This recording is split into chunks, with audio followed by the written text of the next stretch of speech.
अस्मद्गुरुभ्यो नमः। अस्मत्परमगुरुभ्यो नमः। अस्मत्सर्वगुरुभ्यो नमः। श्रीमते रामानुजाय नमः। रामानुजदया पात्रं ज्ञानवैराग्यभूषणं श्रीमद्वेङ्कटनाथार्यं वन्दे वेदान्तदेशिकं।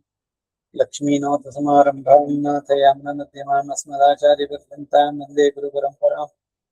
यो नित्यमच्युतपदाम्बुजयुग्मरुक्मं व्यामोहतस्थलितराणि तृणाय मेने अस्मद्गुरोर्भगवतोऽस्य दैकसिन्धोः रामानुजस्य चरणौ शरणं प्रपद्ये। मातापिता युवतीयस्तनया विभूतिः सर्वं यदेव नियमेन मदन्मयानाम् आद्यस्य नकुलपतेर्वकुलाविरहामं श्रीमत्तदङ्घ्रिगणं प्रणमामि मूर्ध्ना भूतं सरश्च महदाह्वयवट्टनाथ श्रीभक्तिसारकुलशेखरयोगिवाहन् भक्ताङ्घ्रिरेणुपरकालयतीन्द्रनिष्ठान् श्रीमत्पराङ्कुशमुनिं प्रणतोऽस्मि नित्यम्। श्रीमान् वेङ्कटनाथार्यः कवितार्किककेसरी वेदान्ताचार्यमध्यमो मे सन्निधत्तां सदा हृदि। गुरुभ्यः तत्गुरुभ्यश्च नमो वाग्मदीमहे मृडीमहे च तत्राद्यो दम्पती जगदाम्पति विशेषभूतेन मया स्वीयैः सर्वपरिच्छदैः विधातुं प्रीतमात्मानं श्रीमान् प्रथमदेशं शुक्लां वरदरं विष्णुं शशिवर्णं चतुर्भुजं प्रसन्नवदनं ध्यायेत् सर्वविघ्नोपशान्तये। यस्यद्भुतवक्त्राभ्याः पारिषद्याः परशतं विघ्नं निघ्नन्ति सततं विश्वक्सेनं तमाश्रये। विज्ञाकारं सरोजाक्षं शङ्खचक्रगदाधरं मुकुन्दध्वरं नीं विश्वक्सेनमुपास्महे। ज्ञानानन्दमयं देवं निर्मलं स्फटिकाकृतिम् आधारं सर्वविद्यानां हयग्रीवम् उपास्महे। व्यासं वसिष्ठनप्तारं शक्तयः पौत्रमकल्मषं वन्दे सुखदातं तपोनिधिम्। व्यासाय विष्णुरूपाय व्यासरूपाय विष्णवे नमो वै ब्रह्मनिधये वासिष्ठाय नमो नमः। अविकाराय शुद्धाय नित्याय परमात्मने सदैकरूपरूपाय विष्णवे सर्वजिष्णवे सम्यज्ञाय कलापेन महता भारतेन च उपभृन्तवेदाय नमो व्यासाय विष्णवे मुनिं स्निग्धां बुधा भासं वेदव्यासमकल्मषं वेदव्यासं सरस्वत्यां वासं व्यासं नमाम्यहम्। अचतुर्वदनो ब्रह्मा द्विबाहुरपरो हरिः अपाललोचन शम्भो भगवान् बादरायणः। विष्णुं कमलपत्राक्षं पुण्यश्रवणकीर्तनं वासुदेवं जगद्योनिं नौमि नारायणं हरिं। कृष्णाय यादवेन्द्राय ज्ञानमद्राय योगिने नाथाय रुक्मिणीशाय नमो वेदान्तवेदिने। भारत्यमर्जुनस्य च कुर्वन् गीतामृतं ददौ लोकत्रयोपकाराय तस्मै कृष्णात्मने नमः। सर्वोपनिषदो गावः दुग्धा गोपालनन्दनः पार्थो वत्सः सुधीर्भोक्ता दुग्धं गीतामृतं नद। मदनिर्मोचनं पुंसां जलस्नानं दिने दिने सकृद्गीतां भसिस्नानं संसारमलमोचनं। गीतासु गीता कर्तव्या किमन्यै शास्त्रविस्तरैः या स्वयं पद्मनाभस्य मुखपद्माद्विनिसृताः। सर्वशास्त्रमयी गीता सर्वदेवमयो हरिः सर्वतीर्थमयी गङ्गा सर्वधर्ममयो मनः। यस्मिन् प्रसाद सुमुखे कवयो विदेते शास्त्राण्यशास्त्रेयन्महिमा श्रेयाणि। कृष्णेन तेन युधिः स्वयमेव गीतं शास्त्रस्य तस्य सदृशं किम्यास्ति शास्त्रम्। भीष्मद्रोणतटा जयद्रथजला गान्धार नीलोत्पला शल्यग्राहमती कृपेण महिनी। कर्णेन वेलाकुला श्वत्थाम विकर्णघोरमकरादुर्योधनामर्तिनी। सोत्तीर्णः खलपाण्डवैरणनदी कैवर्तके केशवीम्।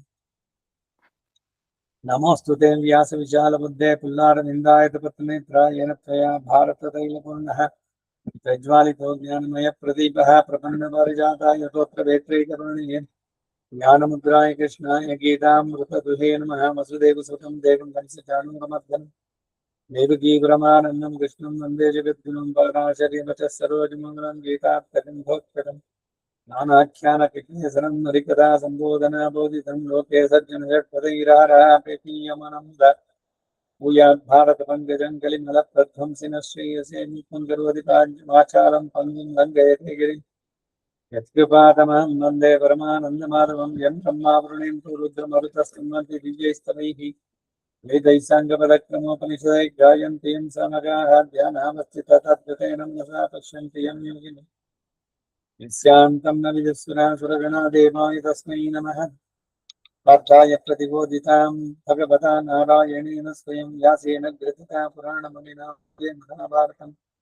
अद्वैतां तदवर्षिणीं भगवतीमष्टादशाध्यायिनीम् अम्ब त्वाम् अनुसन्धरामि भगवद्गीते भवद्वेषिणीम्। अष्टमैषी समेता श्रीकृष्णाय परब्रह्मणे नमः। ಶ್ರೀಮದ್ ಭಗವದ್ಗೀತೆಯ ದ್ವಿತೀಯ ಷಟ್ಕದಲ್ಲಿ ಪುಟ 1570 12ನೇ ಅಧ್ಯಾಯದ 8ನೇ ಶ್ಲೋಕದಲ್ಲಿದ್ವಿ. 18 ಏಪ್ರಿಲ್ ಆಗಿದ್ದು ಹಿಂದಿನ ಕ್ಲಾಸ್. ಇವತ್ತು ಅದರ ಮುಂದುವರಿಸೋಣ.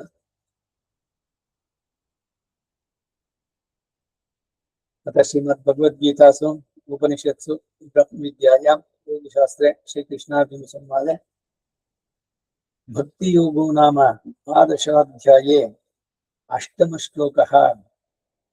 मय्येव मन आधत्स्व मयि बुद्धिं निवेशय निवसिष्यसि मय्येव अत ऊर्ध्वं न संशयः। ಇದರ ಅರ್ಥವನ್ನು ನೋಡ್ತಾ ಇದ್ವಿ. ನ ಸಂಶಯ ಅಂದ್ರೆ ಅರ್ಜುನಿಗೆ ಸಂಶಯ ಇತ್ತು ಅನ್ನೋದು ಸುವ್ಯಕ್ತ.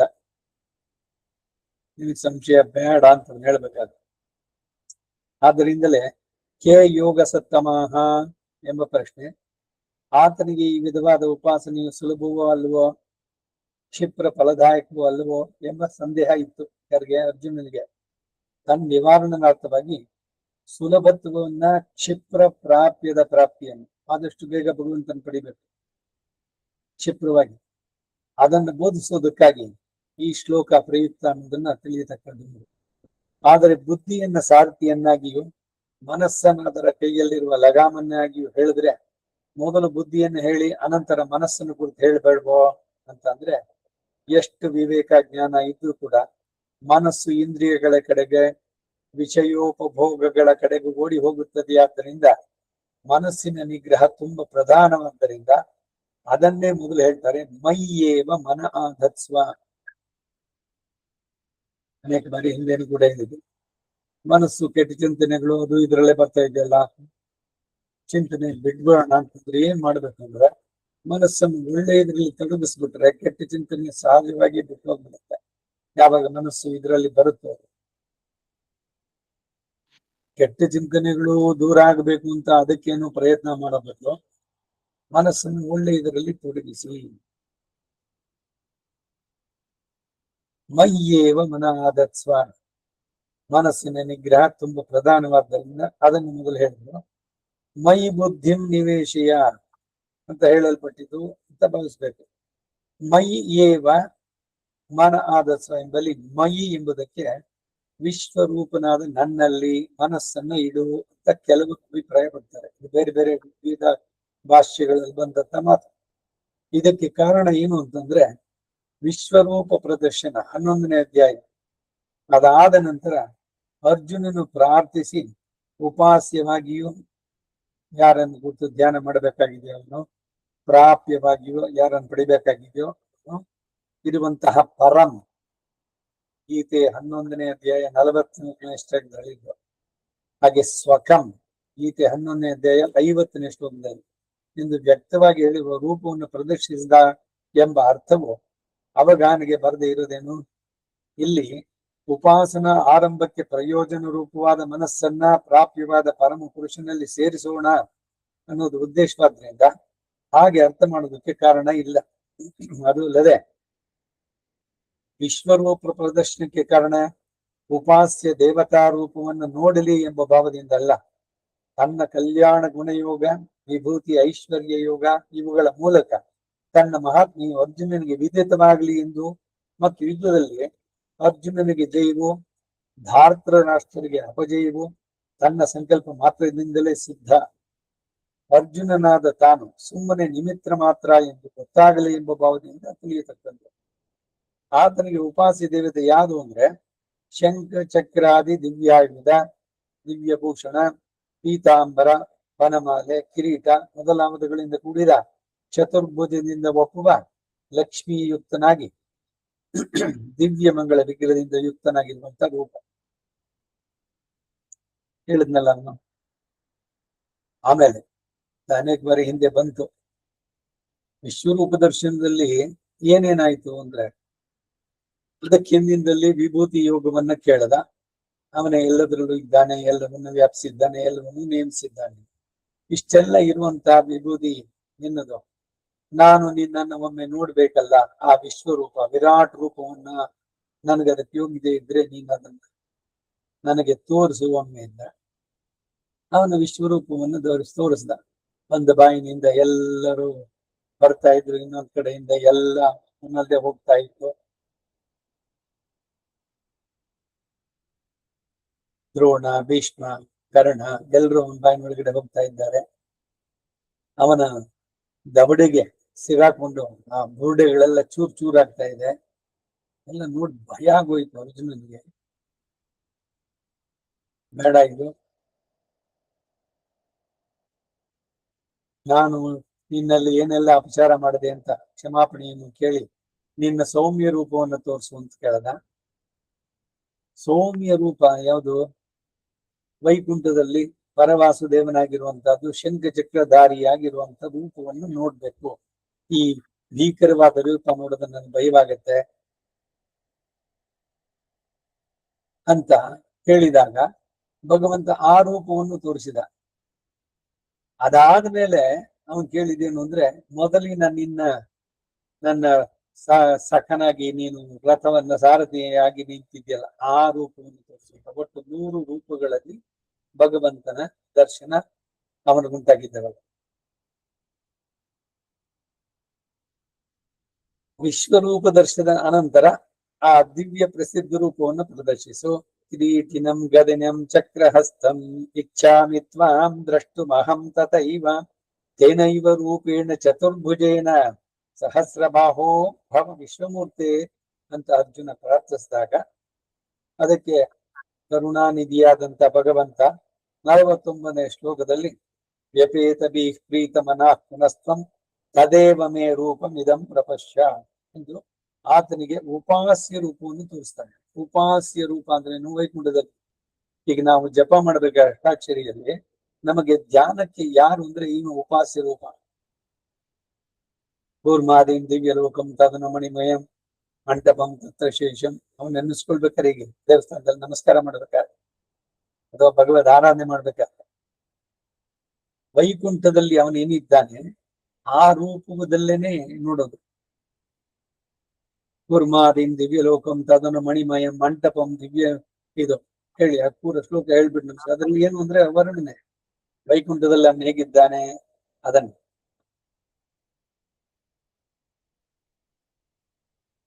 ಅಥ ಊರ್ಧ್ವಂ ನಿವಸಿಷ್ಯಸಿ ಎಂಬುದಕ್ಕೆ ದೇಹ ಅವಸಾನ ನಂತರ ನನ್ನಲ್ಲಿ ಸ್ವರೂಪ ಐಕ್ಯವನ್ನು ಹೊಂದಿವೆ ಅಂತ ಕೆಲವರು ಅರ್ಥ ಮಾಡ್ತಾರೆ.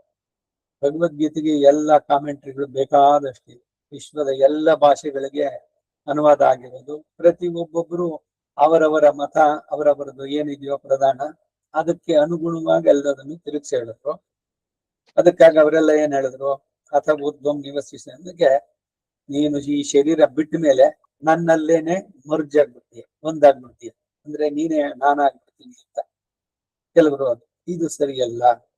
ಕ್ರಮೇಣ ನನ್ನಲ್ಲಿಯೇ ನನ್ನ ಸಾನ್ನಿಧ್ಯದಲ್ಲೇ ನಿತ್ಯ ವಿಭೂತಿಯಲ್ಲಿ ವೈಕುಂಠದಲ್ಲಿ ದೇಹ ಅವಸಾನ ನಂತರ ನಾಚ ಪುನರಾವರ್ತತೆ ಅಂತ ಶ್ರುತಿನಲ್ಲಿ ಹೇಳಿರುವ ಹಾಗೆ ಸರ್ವದಾ ವಾಸಿ ಮಾಡಿಕೊಂಡಿರು ವೈಕುಂಠದಲ್ಲಿ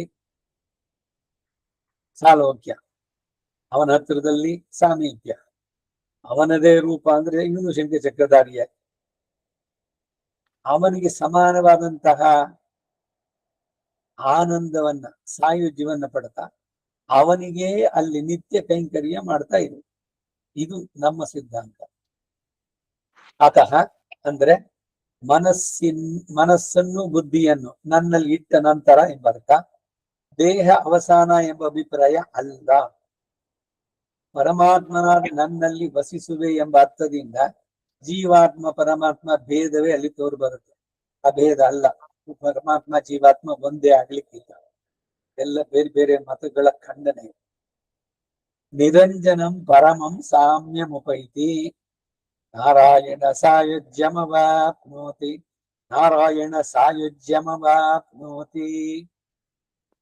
ಅಥರ್ವ ವೇದದ ಶಿರಸ್ಸು ವೇದಾಂತ ಅದರಲ್ಲಿರುವ ನಾರಾಯಣ ಉಪನಿಷತ್ತು ಅದರಲ್ಲಿ ಸಾಯುಜ್ಯಂ ಅವಾಪ್ನೋತಿ ಅಂತಿದೆ ಈ ಶ್ರುತಿಗೂ. ಮತ್ತು ಮಾಮೇತಿ ಗೀತೆ 11:55ನೇ ಶ್ಲೋಕ ಇತ್ಯಾದಿ ಗೀತೆಯ ಭಗವದ್ ಉಕ್ತಿಗಳಿಗೂ ಅನುಗುಣವಾಗಿ ಎಲ್ಲರೇ ನಿವಸಿಷ್ಯ ಎಂಬುದಕ್ಕೂ ಅರ್ಥವನ್ನು ಮಾಡೋದು ನ್ಯಾಯವಾದ್ದು. ನನ್ನೊಡನೆ ನನಗೆ ಸಮಾನವಾದಂತ ಆನಂದದೊಂದಿಗೆ ನನಗೆ ಕೈಂಕರ್ಯವನ್ನು ಮಾಡ್ತಾ ಇಲ್ಲಿ ನೆಮ್ಮದಿಯಾಗಿರು ಅಂತ. ಈಗ ಈ ಮೂಲ ಶ್ಲೋಕ ಇದೆಯಲ್ಲ, 8ನೇ ಶ್ಲೋಕ 12ನೇ ಅಧ್ಯಾಯದ್ದು, ಮಯ್ಯೇವ ಮನ ಆದತ್ಸ್ವ ಮಯಿ ಬುದ್ಧಿಂ ನಿವೇಶಯ ನಿವಸಿಷ್ಯಸಿ ಮಯ್ಯೇವ ಅಥ ಬೋಧ್ವಂ ನ ಸಂಶಯೋ. ಇದಕ್ಕೆ ರಾಮಾನುಜರ ಮಾತೇನು ನೋಡೋಣ.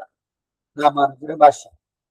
ಅಥೋ ಅತಿಶಯಿತ ಪುರುಷಾರ್ಥತ್ವಾತ್ ಸುಲಭತ್ವಾತ್ ಅಚಿರ ಲಭ್ಯತ್ವಾಚ್ಚ ಮಯ್ಯೇವ ಮನ ಆದತ್ಸ್ವ ಮಯಿ ಮನಸ್ಸಮಾಧಾನಂ ಕುರು ಮಯಿ ಬುದ್ಧಿಂ ನಿವೇಶಯ ಅಹಮೇವ ಪರಮ ಪ್ರಾಪ್ಯ ಇತಿ ಅಧ್ಯವಸಾಯಂ ಕುರು ಅಥ ಊರ್ಧ್ವಂ ಮಯ್ಯೇವ ನಿವಸಿಷ್ಯಸಿ. ಅಹಮೇವ ಪರಮ ಪ್ರಾಪ್ಯ ಇತಿ ಅಧ್ಯವಸಾಯ ಪೂರ್ವಕ ನಿವೇಶನಾನಂತರ ನಂತರಂ ಏವ ಮಯಿ ನಿವಸಿಷ್ಯಸಿ ಇತ್ಯರ್ಥಃ. ಇದು ರಾಮಾನುಜರ ಭಾಷ್ಯ. ಈ ಭಾಷೆಗೆ ಅರ್ಥ ಇವಾಗ, ಹಿಂದೆ ಹೇಳಿದ್ದನ್ನೇ ಮತ್ತೆ ಸಮರ್ಥಿಸಿ, ಆ ಕಾರಣದಿಂದ ನೀನು ಸಿದ್ಧಿಯನ್ನ ಸುಲಭವಾಗಿಯೂ ಶೀಘ್ರವಾಗಿ ಹೊಂದಬೇಕಾದ್ರೆ ನೀನು ಮಾಡತಕ್ಕದ್ದೇನು ಅನ್ನೋದನ್ನ ತಿಳಿಸ್ತಾರೆ ಎಂಬ ಭಾವದಿಂದ ಆತಃ ಅಂತ ಆರಂಭಿಸಿ ಭಾಷೆಯನ್ನು ಬರೀತಾರೆ. ಆತಃ ಆ ಕಾರಣದಿಂದ, ಯಾವ ಕಾರಣದಿಂದ ಅನ್ನೋದನ್ನ 3 ಪಂಚಮಿ ಅಂತ ಪದಗಳಿಂದ ವ್ಯಕ್ತಪಡಿಸ್ತಾರೆ. ಪಂಚಮ್ಯ ಅಂತ. ಒಂದು, ಅತಿಶಯಿತ ಪುರುಷಾರ್ಥತ್ವಾತ್, ತುಂಬಾ ಅತಿಶಯವಾದ ತನ್ನ ಪ್ರಾಪ್ತಿ ರೂಪ ಪುರುಷಾರ್ಥವನ್ನ ಉಳ್ಳೋಣದ್ರಿಂದ. ಎರಡನೇದು, ಸುಲಭತ್ವಾದ್, ಸುಲಭವಾಗಿರುವುದರಿಂದ. ಮೂರನೇದು, ಅಚಿರಲಭ್ಯತ್ವಾಚ, ಶೀಘ್ರವಾಗಿ ಲಭಿಸೋದ್ರಿಂದ. ಮಯ್ಯೇವ ಮನ ಆದತ್ಸ್ವ, ಅಂದ್ರೆ ಮೈ ಮನಸ್ಸಮಾಧಾನಂ ಕುರು, ಮನಸ್ಸು ನನ್ನಲ್ಲಿ ಸಮಾಧಾನವನ್ನು ಒಂದು ಹಾಗೆ ಮಾಡು. ಅಂದರೆ ಸಮಾಧಿ ಉಪಕ್ರಮಕ್ಕೆ ಅನುಕೂಲ ಮಾಡಿಕೊ ಎಂಬ ಭಾವ. ಇದರಿಂದ ಮನಸ್ಸು ವಿಷಯೋಪಭೋಗಗಳಲ್ಲಿ ಪ್ರವರ್ತಿಸಕೂಡದು ಅನ್ನೋದು ಸೂಚಿತ ಇದೆ. ಏಕಾಗ್ರತೆ ಮನಸ್ಸಿನಲ್ಲಿ ಸಾಧಿಸಬೇಕು ಅಂದ್ರೆ ಅವನಲ್ಲಿಯೇ ನೆಟ್ಟ ಮನಸ್ಸುಳ್ಳವನಾಗಿ, ಈ ಕಡೆ ಆ ಕಡೆ ಕುದುರೆ ನೋಡಿದ್ರೆ ಎಳ್ಕೊಂಡು ಹೋಗ್ಬಿಡುತ್ತೆ. ಅದಕ್ಕೆ 2 ಕಡ್ಡಿಗೂ ಸೈಡ್ಗೆ ಕಣ್ಣಿಗೆ ಪಟ್ಟಿ ಕಟ್ಟಿರ್ತಾರೆ, ನೇರವಾಗಿ ನೋಡ್ಲಿ ಮುಂದೆ ರಸ್ತೆನಲ್ಲಿ ಅಂತ. ಹಾಗೆ ಮನಸ್ಸಿಗೆ ಈ ರೀತಿ ಒಂದು ಇದು ಬೇಕು, ಕಟ್ಟುಪಾಡು. ಎಲ್ಲೆಲ್ಲೋ ಹೋಗ್ಬಾರ್ದು ಚಿಂತನೆಗಳು, ಅವನಲ್ಲಿಯೇ ಪೂರ್ಣವಾಗಿ ನೆಲೆಸಿರಬೇಕು. ಹಾಗಾಗಿ ಮನಸ್ಸು ಬೇರೆ ವಿಷಯಗಳಲ್ಲಿ ಪ್ರವರ್ತಿಸಿದ್ರೆ ಮನಸ್ಸಿನ ಸಮಾಧಾನ ಇರೋದಿಲ್ಲ. ಮನಸ್ಸು ಆಗ ಚಂಚಲಮ್ಮಿ ಮನ ಕೃಷ್ಣ ಇವನು ಅರ್ಜುನ ಹೇಳಿದ್ನಲ್ಲ 6ನೇ ಅಧ್ಯಾಯದ 30ನೇ ಶ್ಲೋಕದಲ್ಲಿ, ಅದರ ಪ್ರಕಾರ ಚಾಂಚಲ್ಯವನ್ನು ಹೊಂದಿ ಕಾಮಯೇಶ ಕ್ರೋಧಯೇಶ 3ನೇ ಅಧ್ಯಾಯದ 37ನೇ ಶ್ಲೋಕ ಹೇಳಿರುವಂತೆ ಪರಿಪಂಥಿಗಳ ವಶವನ್ನು ಹೊಂದುತ್ತೆ. ರಜೋಗುಣ ಸಮುದ್ಭವ, ಅವುಗಳಲ್ಲಿ ತಲ್ಲೀನತೆ ಬರುತ್ತೆ. ಏನೋ ಬೈಕೆ ಯಾವ್ದೋ ತಗೋಬೇಕು ಅಂತ ಹೇಳೋದು ಕೂತಿದ್ರು ಕೂಡ ಮನಸ್ಸಲ್ಲೇ ಹೋಗ್ತಾ ಇರುತ್ತೆ. ಯಾವಾಗ ಬರುತ್ತೋ ಏನಾಗುತ್ತೋ. ಇವೆಲ್ಲ ಬಿಟ್ರೆ ಬೇರೆ ಎಲ್ಲವನ್ನೂ ಮರೆತು ಪೂರ್ಣವಾಗಿ ಇಲ್ಲಿ ಕಾನ್ಸಂಟ್ರೇಟ್ ಮಾಡಬೇಕು, ಏಕಾಗ್ರತೆಯನ್ನ ಸಾಧಿಸ್ಬೇಕು. ಐಕಾಂತಿಕ ಆತ್ಯಂತಿಕ ಪರಭಕ್ತಿ ಪರಜ್ಞಾನ ಪರಮ ಭಕ್ತೈಕ ಸ್ವಭಾವಂ ಮಾಂ ಕುರುಷ್ವ. ರಾಮಾನುಜರು ರಂಗನಾಥನ ಪ್ರಾರ್ಥನೆ ಮಾಡ್ತಾರೆ. ಏಕಾಂತವಾಗಿ ಆತ್ಯಂತಿಕವಾಗಿ ಕಡೆ ಇರುವರ್ತಾರೆ, ನಿನ್ನಲ್ಲಿಯೇ ನನ್ನ ಮನಸ್ಸು ಇರಬೇಕು, ಅದು ಬೇರೆ ವಿಷಯಗಳಲ್ಲಿ ಪ್ರವರ್ತಿಸದಂತೆ ಮಾಡು. ನನ್ನ ಪ್ರಯತ್ನನು ಅದ್ರ ಜೊತೆಗೆ ನಿನ್ನ ಕೃಪೆ ಎರಡೂ ಇರಬೇಕು. ಅದಕ್ಕಾಗಿ ನಾವು ಋಷಿಕೇಶನನ್ನು ಪ್ರಾರ್ಥನೆ ಮಾಡಬೇಕು. ಇಂದ್ರಿಯಗಳಿಗೆ ಅಧಿಪತಿಯಾದವನೇ. ಋಷಿಕ ಅಂದ್ರೆ ಇಂದ್ರಿಯಗಳು, ಋಷಿಕ ಈಶ ಋಷಿಕೇಶ. ಇರುಡಿಕೇಶನ್ ಅಂತಂದ್ರು ತಮಿಳಿನಲ್ಲಿ, ಋಷಿಕೇಶ ಇರುಡಿಕೇಶ. ಅವನ ಕೃಪೆ ಇದ್ರೆ ಇಂದ್ರಿಯಗಳನ್ನ ಬಾಹ್ಯ ವಿಷಯಗಳಿಂದ ತಿರುಗಿಸಿ ಅವನಲ್ಲಿ ನೆಲೆ ನಿಲ್ಲಿಸಬೇಕು. ಏನೋ ತುಂಬಾ ಕಷ್ಟ ಇದೆಲ್ಲ ಸಾಧ್ಯನಾ ಅಂತಂದ್ರೆ ಲೌಕಿಕವಾದ ಉದಾಹರಣೆನೆ ಹಿಂದೆನೂ ಹೇಳಿದ್ದೆ, ಮತ್ತೆ ಹೇಳ್ತಾ ಇದ್ದೀನಿ. ಈಗ ನಿಮ್ಗೆ ಸಂಗೀತದಲ್ಲಿ ಬಹಳ ಆಸಕ್ತಿ, ಎಲ್ಲ ಗಾಯನ ಸಮಾಜದಲ್ಲೋ ಇಲ್ಲ ಚೌಡಯ್ಯ ಮೆಮೋರಿಯಲ್ನಲ್ಲೋ ಯಾವುದೋ ಸಂಗೀತ ನಿಮ್ಗೆ ಇಷ್ಟವಾದಂತ ಒಬ್ಬ ಸಂಗೀತಗಾರನು ಸಂಗೀತಗಾರ್ತಿನೂ ಹಾಡ್ತಾಳೆ ಅಂತ. ನಿಮ್ಗೆ ಬೇರೆ ಬೇರೆ ಏನೋ ಬಿಸಿ ಈಗಿನ ಲೈಫ್, ಅದಕ್ಕಾಗಿ ಹೋಗಿ 1-2 ಹಾಡು ಕೇಳ್ಬಿಟ್ಟು 1 ಗಂಟೆ ಕಾಲ ಇಟ್ಬಿಟ್ಟು ಬಂದ್ಬೋಣ ಅಂತ 6 ಗಂಟೆಗೆ ಹೋಗಿದ್ದು. ಶುರು ಮಾಡಿದವನು ಹೇಳಿದ್ರಿ, ನಿಮ್ಗೆ ಆಸಕ್ತಿ ಇತ್ತು, ಅದರಲ್ಲಿ ತಲ್ಲಿ ಮತ್ತೆ ಸ್ವಲ್ಪವಾಗಿ ಬಂದಾಗ ಎಲ್ಲಾನು ಮರ್ತು ಬಿಟ್ರಿ. ಮುಂದಿನದೇನು ಮನೆಯಲ್ಲಿ ಅಥವಾ ಇನ್ನೆಲ್ಲೋ ಹೋಗ್ಬೇಕಾಗಿತ್ತು, ಏನೇನೋ ಕೆಲಸಗಳು, ಅದೆಲ್ಲ ಸೇರಿಸ್ಕೊಂಡಲ್ಲಿ ಮಲ್ಟಿ ಟಾಸ್ಕ್ ಎಲ್ಲದನ್ನು ಮಾಡ್ಬೇಕು ಅಂತ ಕೂತಿದ್ದು 6 ಗಂಟೆಗೆ ಹೋದ್ರು 10 ಗಂಟೆ ತನಕನೂ ಎಲ್ಲಿದ್ದೀವಿ ಅನ್ನೋದೇ ನೆನಪಿಲ್ಲ. ಆಮೇಲೆ ವಾಚ್ ನೋಡಿದ್ರೆ ಅಯ್ಯೋ 1 ಗಂಟೆ ಕೇಳ್ಬಿಟ್ಟು ಹೋಗೋಣ ಅಂತ ಕುತ್ಕೊಂಡ್ರೆ 3 ಗಂಟೆ ಕೂತ್ಬಿಟ್ವಲ್ಲ ಇಲ್ಲಿ, ಹೇಗ್ ಸಾಧ್ಯವಾಯ್ತಿದು? ಅವರ ಸಂಗೀತ ನಿಮ್ಮನ್ನ ಬೇರೆ ವಿಷಯಗಳಿಂದ ಪೂರ್ಣವಾಗಿ ಬಿಡಿಸ್ತು. ಯಾಕೆ? ನಿಮ್ಗೆ ಅದು ಇಷ್ಟವಾಯ್ತು. ಹಾಗೆ ನೀವು ಭಗವಂತನ ಧ್ಯಾನ ಅನ್ನೋದು ಅತ್ಯಂತ ಪ್ರಿಯವಾಗಿ ಬೇರೆ ಎಲ್ಲದಕ್ಕಿಂತ ಆ ರೀತಿ ನೀವು ಮಾಡಿದ್ರೆ ಏಕಾಗ್ರತೆಯನ್ನೇ ಸಾಧಿಸೋದಕ್ಕೆ ಸಾಧ್ಯವಾಗುತ್ತೆ ಅನ್ನೋದಕ್ಕೆ ಹೇಳ್ತಾ ಇದ್ದೀನಿ. ಪ್ರತಿಯೊಬ್ಬರಿಗೂ ಸಾಧ್ಯ ಇದೆ. ಏನೋ ಅವನು ಅರ್ಜುನ, ಅವನಿಗೇನೋ ಅವನ ಸೋದರತೆ ಮೇಲ ಅವನಿಗೆ ಆಯ್ತು, ನಮ್ಗೆಲ್ಲ ಆಗತ್ಯ? ಅಯ್ಯೋ ನಮ್ಗೆಲ್ಲ ಆಗುತ್ತೆ ಬಿಡಿ, ನಾವೇ ಇದನ್ನ ಮೊದಲು ಮನಸ್ಸಿಂದ ಕಿತ್ತಾಕಿ. ಅವನು ಮನುಷ್ಯ, ನಾವು ಮನುಷ್ಯರೇ, ಅವನಿಗಾಗಿದ್ದು ನಮಗೂ ಆಗ್ಬೇಕಲ್ಲ, ಅವನೇನು ಅತಿ ಮನುಷ್ಯನೇ. ಇದನ್ನ ನೋಡ್ಬೇಕಂತ. ಇನ್ನೂ ಒಂದು ಉದಾಹರಣೆ, ಈಗ ದ್ರೋಣನ ವೃತ್ತ ಅಂತದ್ದು. ದ್ರೋಣ ಬಿಲ್ಲು ವಿದ್ಯೆ ಎಲ್ರಿಗೂ ಹೇಳಿ ಗೊತ್ತಾ. ಆಮೇಲೆ ಪರೀಕ್ಷೆ ಅವರಿಗೆ ಎಕ್ಸಾಮ್. ಏನು ಒಂದು ದೊಡ್ಡ ಮರ, ಆ ಅರಳಿ ಮರದ ಕಡೆಯಲ್ಲಿ ಮೇಲೆ ತುದಿನಲ್ಲಿ ಒಂದು ಮರದ ಹಕ್ಕಿಯನ್ನ ಕಟ್ಟಿದ್ದಾರೆ. ನೀವು ಒಬ್ಬೊಬ್ಬರನ್ನಾಗಿ ಕರೆದ, ದುರ್ಯೋಧನ, ಧರ್ಮರಾಜ, ಎಲ್ಲರೂ ಕೂಡ ಒಬ್ಬೊಬ್ಬರಾಗಿ, ಎಲ್ಲ ಸ್ಟೂಡೆಂಟ್ಸ್. ಏನ್ ಕಾಣಿಸ್ತಾ ಇದೆ? ಮರ ಕಾಣಿಸ್ತಾ ಇದೆ. ಈ ಮರದಲ್ಲಿ ಸ್ವಲ್ಪ ನೋಡು ಸರಿಯಾಗಿ, ತುದಿನಲ್ಲಿ ಒಂದು ಪಕ್ಷಿ ಕಾಣಿಸುತ್ತೆ. ಸರಿ, ಪಕ್ಷಿ ಕಾಣಿಸುತ್ತೆ, ಅದ್ರ ಜೊತೆಗೆ ಏನೇನ್ ಕಾಣಿಸುತ್ತೆ? ಮರದ ಜೊತೆಗೆ ಮರದ ಕೊಂಬೆಗಳು ಕಾಣಿಸುತ್ತೆ? ಇಲ್ಲ. ನೀವು ಸುತ್ತಮುತ್ತ ಇರೋರು ಕಾಣಿಸ್ತಾರೆ. ಸರಿ, ಆಯ್ತು, ನಿಮ್ ಪರೀಕ್ಷೆ ಹೋಯ್ತು. ಒಬ್ಬೊಬ್ಬರನ್ನಾಗಿ ಹೀಗೆ ಬಿಟ್ಟು ಕಡೆಗೆ ಅರ್ಜುನನ್ ಕರೆದ್ಬಿಟ್ಟು ನಿಂಗೇನ್ ಕಾಣಿಸುತ್ತೆ ಹೇಳ್ದ ಅವನು ಮರ, ಆಮೇಲೆ ಆ ಪಕ್ಷಿ. ಇನ್ನು ಸ್ವಲ್ಪ ಸರಿಯಾಗಿ ಗಮನಿಸಿ ನೋಡು ಅಂತ. ಆ ಪಕ್ಷಿ ಕಣ್ ಕಾಣಿಸ್ತಾ ಇದೆ ಅಂತ. ಈಗ ಕಣ್ ಕಾಣಿಸ್ತಾ ಇದೆಯಲ್ಲ, ಇದಾದ್ಮೇಲೆ ಇನ್ನೇನಾದ್ರು ಕಾಣಿಸುತ್ತಾ ನಿಂಗೆ? ಇಲ್ಲ ಗುರುಗಳು, ಏನು ಕಾಣಿಸಲ್ಲ. ಈಗ ಮರನೂ ಇಲ್ಲ, ಬ್ರಾಂಚಸ್ ಇಲ್ಲ, ಎಲೆಗಳಿಲ್ಲ, ಪಕ್ಷಿ ಅದ್ರ ಕೈ ಕಾಲು ರೆಕ್ಕೆ ಅದೆಲ್ಲ ಏನು ಕಾಣಿಸಲ್ಲ, ಬರೀ ಕಣ್ಣು ಮಾತ್ರ ಕಾಣಿಸ್ತಾ ಇದೆ ಅಂತ. ಇದು ಕಾನ್ಸಂಟ್ರೇಷನ್. ನೇರವಾಗಿ ಎಷ್ಟು ಮಟ್ಟಿಗೆ ಅದು ತೀವ್ರತೆ ಬರ್ಬೇಕು ಅಂತಂದ್ರೆ ಬೇರೆ ಎಲ್ಲ ಹೊಟ್ಟೋಗ್ಬೋದು. ಈಗ ಸಂಗೀತ ಕೇಳ್ತಾ ಕೂತಿದ್ದಾಗ ನೀವು ಪಕ್ಕದಲ್ಲಿ ಇನ್ಯಾರೋ ಮಾತಾಡಿದ್ದೋ, ಅವ್ರು ಯಾರೋ ಕೆಮ್ಮಿದ್ದೋ, ಯಾರೋ ಮಧ್ಯದಲ್ಲಿ ಹೋಗಿದ್ದು, ಇದೆಲ್ಲ ಗಮನಕ್ಕೆ ಬಂತು. ಯಾಕೆ? ನೀವು ಪೂರ್ಣವಾಗಿ ಹಾಡಿನಲ್ಲಿ ತಲ್ಲೀನರಾಗಿದ್ರಿ. ಆ ತಲ್ಲೀನತೆ ಬೇಕು, ಆ ತನ್ಮಯತೆ ಬೇಕು. ಭಗವಂತನ ಧ್ಯಾನದಲ್ಲಿ ಈ ತನ್ಮಯತೆಯನ್ನ ನಾವು ಸಾಧಿಸಿದ್ದೆ ಆದ್ರೆ ಖಂಡಿತ ಅರ್ಜುನನ್ಗೆ ಏನ್ ಕೃಷ್ಣ ಹೇಳದ್ನೋ ಅವನನ್ನ ವ್ಯಾಜವಾಗಿ ಇಟ್ಕೊಂಡು ನಮಗೂ ಕೂಡ ಇದು ಸಾಧಿಸುವುದಕ್ಕೆ ಸಾಧ್ಯವಾಗುವಂತದ್ದು. ಅದರಿಂದ ಅದನ್ನ ನಾವು ಮಾಡ್ಬೇಕು. ಮನಸ್ಸಿನ ಚಂಚಲತೆ ಹೋಗ್ಬೇಕು. ಮನ ಆದತ್ಸ್ವ ಅಥ ಚಿತ್ತಂ ಸಮಾಧಾತಂ ನ ಶಕ್ನೋಷಿ ಅಂದಿರೋದ್ರಿಂದ ಮನ ಆದತ್ಸ್ವ ಎಂಬುದರಿಂದ ಚಿತ್ತ ಸಮಾಧಾನವೇ ಬೋಧಿತ ಎಂದು ಪ್ರದರ್ಶಿಸುವುದಕ್ಕಾಗಿ ಹಾಗೆ ಬೇಕು. ಭಗವಂತನ ಧ್ಯಾನಕ್ಕೆ ಕೂತ್ಕೋಬೇಕಾದ್ರೆ ಅದಕ್ಕಾಗಿನೇ ಇದು ಚೈಲಾಜಿನ ಕುಶೋತ್ತರಂ. ಇಲ್ಲೇ ಭಗವದ್ಗೀತೆಯಲ್ಲೇ ಕೃಷ್ಣನೇ ಹೇಳ್ದ, ಪೂರ್ವಾಭಿಮುಖವಾಗಿ ಕೆಳಗಡೆ ಮಣೆ ಮೇಲೆ ಒಂದು ದರ್ಬೆಯ ಚಾಪೆ, ಅದ್ರ ಮೇಲೆ ಒಂದು ಕೃಷ್ಣಾಜಿನ, ಚೈಲ ಅಜಿನ ಕುಶ ಉತ್ತರಂ, ಮೇಲೆ ಒಂದು ಶ್ವೇತ ವಸ್ತ್ರ. ಇದ್ರ ಮೇಲೆ ನೀನು ಪದ್ಮಾಸನದಲ್ಲಿ ಕೂತ್ಕೊಂಡ್ರೆ ಸಮದಟ್ಟಾಗಿರ್ಬೇಕದು. ನಾತಿ ಉಗ್ರಂ ನಾತಿ ನೀಚಂ, ತುಂಬಾ ಎತ್ತರವಾದ ಜಾಗ ಅಲ್ಲ, ಇಲ್ಲ ತುಂಬಾ ಕೆಳಗೆ ಅಲ್ಲ. ಬೆನ್ನು ಕತ್ತು ಸೊಂಟ ಸೈಟ್ ಆಗಿರ್ಬೇಕು. ಬೇರೆ ವಿಷಯಗಳು ನಿಮ್ಮನ್ನ ಮನಸ್ಸನ್ನ ಆ ಕಡೆ ಈ ಕಡೆ ಎಳೆಯುವಂತದ್ದೆಲ್ಲ ದೂರ ಇರ್ಬೇಕು. ಟಿವಿ ಮುಂದೆ ಕೂತ್ಕೊಂಡು ನೋಡೋದಲ್ಲ, ಮೊಬೈಲ್ ಪಕ್ಕದಲ್ಲಿ ಇಟ್ಕೊಂಡು ಮಾಡೋದಲ್ಲ, ಎಲ್ಲ ತೆಗೆದಿಟ್ಬಿಡೋದು. ಈ 1 ಗಂಟೆ ಕಾಲ ನಾನು ಭಗವಂತನ ಧ್ಯಾನ ಜಪನ ಮಾಡ್ತೀನಿ ಅಂದ್ರೆ ಯಾವ ಡಿಸ್ಟರ್ಬೆನ್ಸಸ್ ಇರಬಾರ್ದು. ಹೊರಗಿನ ಯಾವ ಪ್ರಚೋದನೆಗಳಿಗೂ ಕೂಡ ನಮ್ಮ ಗಮನ ಆ ಕಡೆ ಹೋಗ್ಲೇಬಾರ್ದು, ಆ ಪ್ರತಿಕ್ರಿಯೆಗೆ ಹೋಗ್ಬಾರ್ದು. ಇದು ಕಾನ್ಸಂಟ್ರೇಷನ್ ಬರ್ಬೇಕಾ. ಅದಕ್ಕಾಗಿ ನದಿ ತೀರದಲ್ಲೋ ದೇವಸ್ಥಾನದಲ್ಲೂ ಕೂತ್ಕೊಂಡು ಜಪ ಮಾಡಕ್ ಹೋಗ್ಬಾರ್ದು. ಅಲ್ಲೇನಾಗುತ್ತೆ ಅಂದ್ರೆ ಅಯ್ಯೋ ಎಷ್ಟು ಕೂತ್ಕೊಂಡಿದ್ದಾರೆ ನೋಡಿ, ತುಂಬಾ ದೇವ್ರ ಭಕ್ತರು ಅಂತ ಕಾಣಿಸುತ್ತೆ, ಬಹಳ ಶ್ರದ್ಧೆ ಅವರಿಗೆ, ಅದ್ ಕೇಳ್ತಾ ಇದ್ರೆ ಸಂತೋಷವಾಗುತ್ತೆ. ಅವಾಗ ಇನ್ನೂ ಸ್ವಲ್ಪ ಸ್ಟ್ರೈಟ್ ಆಗಿ ಕೂತ್ಕೊಂಡು ನಿಮ್ ಧ್ಯಾನನೇ ಬರೋಯ್ತು. ಅಲ್ಲೇ ಎಲ್ರು ನೋಡ್ಲಿ ಅಂತ ಕೂತಿರೋದು ನೀವಲ್ಲಿ.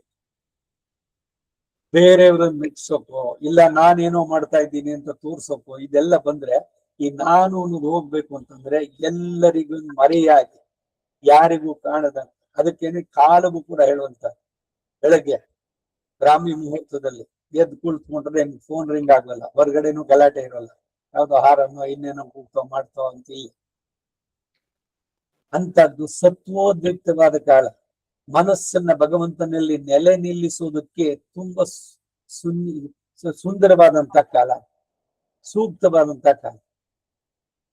ಅದಕ್ಕಾಗಿ ಹೇಳೋದು, ಅಂತ ಸಂದರ್ಭದಲ್ಲಿ ಕಾನ್ಸಂಟ್ರೇಟ್ ಮಾಡಿದ್ರೆ ನಾವು ಮಾಡುವ ಜಪಕ್ಕೆ ವಿಶೇಷವಾದ ಫಲಗಳು. ಯಾಕೆಂದ್ರೆ ಪೂರ್ಣವಾಗಿ ಮನಸ್ಸನ್ನ ಭಗವಂತನಲ್ಲಿ ತೊಲಗಿಸೋದಕ್ಕೆ ಸಾಧ್ಯವಾಗುತ್ತೆ. ಇವೆಲ್ಲ ಮೈ ಬುದ್ಧಿಂ ನಿವೇಶಿಯ ಅಂದ್ರೆ ಅಹಮೇವ ಪರಮ ಪ್ರಾಪ್ಯ ಇತಿ ಅಧ್ಯವಸಾಯಂ ಕುರು. ನಾನು ಪಡೆಯಬೇಕಾದದ್ದು ಭಗವಂತನನ್ನು, ನನಗೆ ಇನ್ನೇನು ಬೇರೆ ಏನು ಬೇಡ. ಹಾಗೆ ನಾನೇ ಸರ್ವಶ್ರೇಷ್ಠನಾದ ಪ್ರಾಪ್ಯ, ಪಡೆಯಬೇಕಾದವನು ಅನ್ನುವ ನಿಶ್ಚಯ ಸಂಕಲ್ಪವನ್ನು ಮಾಡು. ಅಂದರೆ ಅಂತಹ ನಿಶ್ಚಯ ಜ್ಞಾನವನ್ನು ಹೊಂದು. ಇಲ್ಲಿ ಮನಸ್ಸಿಗೂ ಬುದ್ಧಿಗೂ ಇರುವ ವೈಲಕ್ಷಣ್ಯವನ್ನು ಪ್ರದರ್ಶಿಸುವುದಕ್ಕಾಗಿ ಇತ್ಯಧ್ಯವಸಾಯಂ ಕುರು ಎಂಬ ವ್ಯಾಖ್ಯಾನ. ಆ ನಿಶ್ಚಯ ಜ್ಞಾನ ಎಂತದ್ದು ಎಂಬುದನ್ನ ಅಹಮೇವ ಪರಂ ಪ್ರಾಪ್ಯಂ ಅನ್ನೋದ್ರಿಂದ ವ್ಯಕ್ತಪಡಿಸಿದ್ದಾರೆ. ನಾನೇ ನೀನು ಪಡೆಯಬೇಕಾದ ಪರಮ ಗುರಿ, ಬೇರೆ ಇನ್ಯಾವುದೋ ದೇವತೆಗಳಲ್ಲ. ಅಥ ಊರ್ಧ್ವಂ, ಹೀಗೆ ಪ್ರವೃತ್ತಿ ಉಂಟಾದ ನಂತರ ಅದನ್ನೇ ಉಪಪಾದಿಸ್ತಾರೆ. ಅಹಮೇವ ಪರಮ ಪ್ರಾಪ್ಯ ಇತ್ಯಧ್ಯವಸಾಯ ಪೂರ್ವಕ ಮನೋನಿವೇಶನಾನಂತರಂ ಏವ, ನಾನೇ ಪರಮ ಪ್ರಾಪ್ಯ ಎಂಬ ನಿಶ್ಚಯವಾದ ಸಂಕಲ್ಪ ಪೂರ್ವಕವಾದ ಮನಸ್ಸನ್ನ ನನ್ನಲ್ಲೇ ಇಟ್ಟ ಒಡನೆಯೇ ಅದರಿಂದ ಅಥ ಊರ್ಧ್ವಂ ಎನ್ನುವುದಕ್ಕೆ ಇತರರು ಮಾಡಿರುವ ಶರೀರ ಪಾತಾನಂತರ ಇತ್ಯಾದಿ ಅರ್ಥಗಳು ಸರಿಯಾಗಲ್ಲ, ವ್ಯಾವರ್ತಿಸಲ್ಪಡ್ತವೆ. ಶರೀರ ಬಿಟ್ಟ ಮೇಲೆ ಭಗವಂತನ ಜ್ಞಾನ ಮಾಡಕ್ಕಾಗತ್ತೇನೋ? ಶರೀರ ಇರೋದೇ ಅದಕ್ಕಾಗಿ, ಕಾರಣಗಳು ಇಂದ್ರಿಯಗಳನ್ನ ಕೊಟ್ಟಿದ್ದ ಭಗವಂತ ಅವನನ್ನು ಪಡ್ಲಿ. ಶರೀರ ಬಿಟ್ಟ ಮೇಲೆ ಏನ್ ಮಾಡ್ತೀರಿ? ಅದರಿಂದ ಆ ಅರ್ಥಗಳೆಲ್ಲ ಸರಿಯಾಗಲ್ಲ ಅನ್ನೋದನ್ನ ಹೇಳ್ತಾ ಇದ್ದಾರೆ. ಮೈ ನಿವಸಿಷ್ಯಸಿ ಇತ್ಯರ್ಥ, ನೀನು ನನ್ನಲ್ಲಿಯೇ ಇರುತ್ತೀಯೇ ಅಂತಂದ್ರೆ ನನ್ನಲ್ಲೇ ಸದಾ ಮನಸ್ಸು ಹೀಗೆ ಇರೋದರಿಂದ ಸತತ ಕೀರ್ತನ, ಭಜನ, ಧ್ಯಾನ, ಉಪಾಸನಾದಿಗಳನ್ನ ಮಾಡುತ್ತಾ ಪರಮೈಕಾಂತಿಯಾಗ್ತೀಯೇ, ನಿರಂತರವಾಗಿ ಆಗ್ಬೇಕು. ನಿನ್ನೆ ದಿವಸ ರಾಮಾನುಜರ ನಿತ್ಯ ಗ್ರಂಥದ 13ನೇ ಸಂಚಿಕೆಯಲ್ಲಿ ಸ್ವಾಧ್ಯಾಯ 4ನೆಯ ಅಂಗ, ಪಂಚಕಾಲಗಳು ಮಾಡಿದ್ದೆ. 4ನೇ ಮಧ್ಯಾಹ್ನ ಭೋಜನ ಇವೆಲ್ಲ ಆದ್ಮೇಲೆ ಸ್ವಾಧ್ಯಾಯದಲ್ಲಿ ಏನ್ ಮಾಡ್ಬೇಕು ಅನ್ನೋದು ಹೇಳಿದ್ದೀನಿ. 15-20 ನಿಮಿಷ ಆಸಕ್ತಿ ಇದ್ರೆ ಕೇಳಿ. ಆ ಸ್ವಾಧ್ಯಾಯದಲ್ಲಿ ಬರುವುದಿದೆ, ವೇದವನ್ನ ಹೇಳೋದು, ಕಲ್ಸ್ಕೊಡೋದು, ಅಧ್ಯಯನ, ಅಧ್ಯಾಪನ ಇದಾಗ್ಬೋದು. ಶ್ರುತಿ, ಸ್ಮೃತಿ, ಇತಿಹಾಸ, ಪುರಾಣ, ಸ್ತೋತ್ರ ಸಾಹಿತ್ಯ, ದ್ರವಿಡ ವೇದ ಇವುಗಳ ಪಾರಾಯಣ ಇವುಗಳನ್ನ ನಡೆಸಿದ್ರೆ ವಾಸಿತ್ವಂ ಭೂಷಿತ್ವಂ ಹೋಕಿನೇನ್ ಹೋದು ಭಗವಂತನ ಜೊತೆಗೆ ಇರ್ಬೇಕಾದ್ದು. ಅದರದಕ್ಕೆ ಕಾರಣವಾಗುವಂತಹದ್ದು ಸ್ವಾಧ್ಯಾಯದಲ್ಲಿ ಮಾಡ್ಬೇಕಾದ್ದು. ಮುಂದಿನದು ಯೋಗ. ಅದು ಇನ್ನೊಂದು ಸಂಚಿಕೆ ಕೊಟ್ಟರೆ ಅಲ್ಲಿಗೆ ಆ ರಾಮಾನುಜರ ನಿತ್ಯ ವಿಧಿ ಅನ್ನೋದು ಸಂಪೂರ್ಣವಾಗುತ್ತೆ. ಅದು ಸ್ವಲ್ಪ ದೊಡ್ಡದಾಗೆ ಬರುತ್ತೆ ಎಲ್ಲ. ರಾತ್ರಿ ಮಲಗುವುದು ಹೇಗೆ, ಶಯನ ವಿಧಿ ಅದು ಕೂಡ ಹೇಳುತ್ತೆ. ಇದೆಲ್ಲ ರಾಮಾನುಜರ 9ನೇ ಕೃತಿ ನಿತ್ಯ ಗ್ರಂಥದಲ್ಲಿ ಉಲ್ಲೇಖವಾದದ್ದು. ಅದಾದ್ಮೇಲೆ ಬಂದಂತಹದ್ದು ಎಲ್ಲ ಆನ್ಹೀಕ ಗ್ರಂಥಗಳು. ಅನ್ನ ಅಂತಂದ್ರೆ ದೈನಂದಿನ ಕ್ರಿಯೆಗಳು, ಬೆಳಗ್ಗೆ ಎದ್ದ ಕ್ಷಣದಿಂದ ರಾತ್ರಿ ಮಲಗುವ ತನಕ. ಅದರಲ್ಲೂ ಕೂಡ ತಿಳಿಸೋದಷ್ಟೇ. ಮನಸ್ಸನ್ನ ಭಗವಂತನಲ್ಲಿ ಇಡೋದಕ್ಕೆ ಇವೆಲ್ಲ ಪೂರಕಗಳು. ನಾಮ ಸಂಕೀರ್ತನೆ, ಭಜನೆ, ಧ್ಯಾನ ಎಲ್ಲವೂ ಕೂಡ ಅವನನ್ನೇ ಕುರಿತಾಗಿ. ಮೈ ನಿವಸಿಷ್ಯಸಿ ಅಂದ್ರೆ ಮುಕ್ತನು ಅಲ್ಲಿ ವೈಕುಂಠದಲ್ಲಿ ಹೇಗೆ ನನ್ನನ್ನು ಅನುಭವಿಸ್ತಾ ಇರ್ತಾನೋ ಹಾಗೆ ಇಲ್ಲಿಯೇ ನನ್ನನ್ನು ಅನುಭವಿಸುತ್ತಾ ನೀನು ಆನಂದದಿಂದ ಇರುವುದಕ್ಕೆ ಸಾಧ್ಯವಾಗುತ್ತೆ. ಈ ಆನಂದವನ್ನು ಪಡೆದಂತ ವೇದಾಂತ ದೇಶಿಕರು ಹೇಳಿದ್ರು, ವೈಕುಂಠ ವಾಸೇಪಿ ನಭೇಭಿಲಾಷಃ ಅಂದ್ರು. ನನಗೆ ವೈಕುಂಠಕ್ಕೆ ಹೋಗ್ಬೇಕು ಅನ್ನೋ ಅಭಿಲಾಷನೂ ಇಲ್ಲ. ಯಾಕೆ ಅಂದ್ರೆ ವೈಕುಂಠದಲ್ಲಿ ನೀನು ಏನು ಆ ನಿನ್ನ ಕೈಂಕರ್ಯದ ನಿನ್ನನ್ನ ಅನುಭವಿಸುವಂತಹ ಆನಂದವನ್ನ ನೀನು ಇಲ್ಲೇ ದೀಪ ಪ್ರಕಾಶ ಸನ್ನಿಧಿಯಲ್ಲಿ ಕೊಡೋದಾದ್ರೆ ಅದು ಬೇಡ ಅಂತಂದು.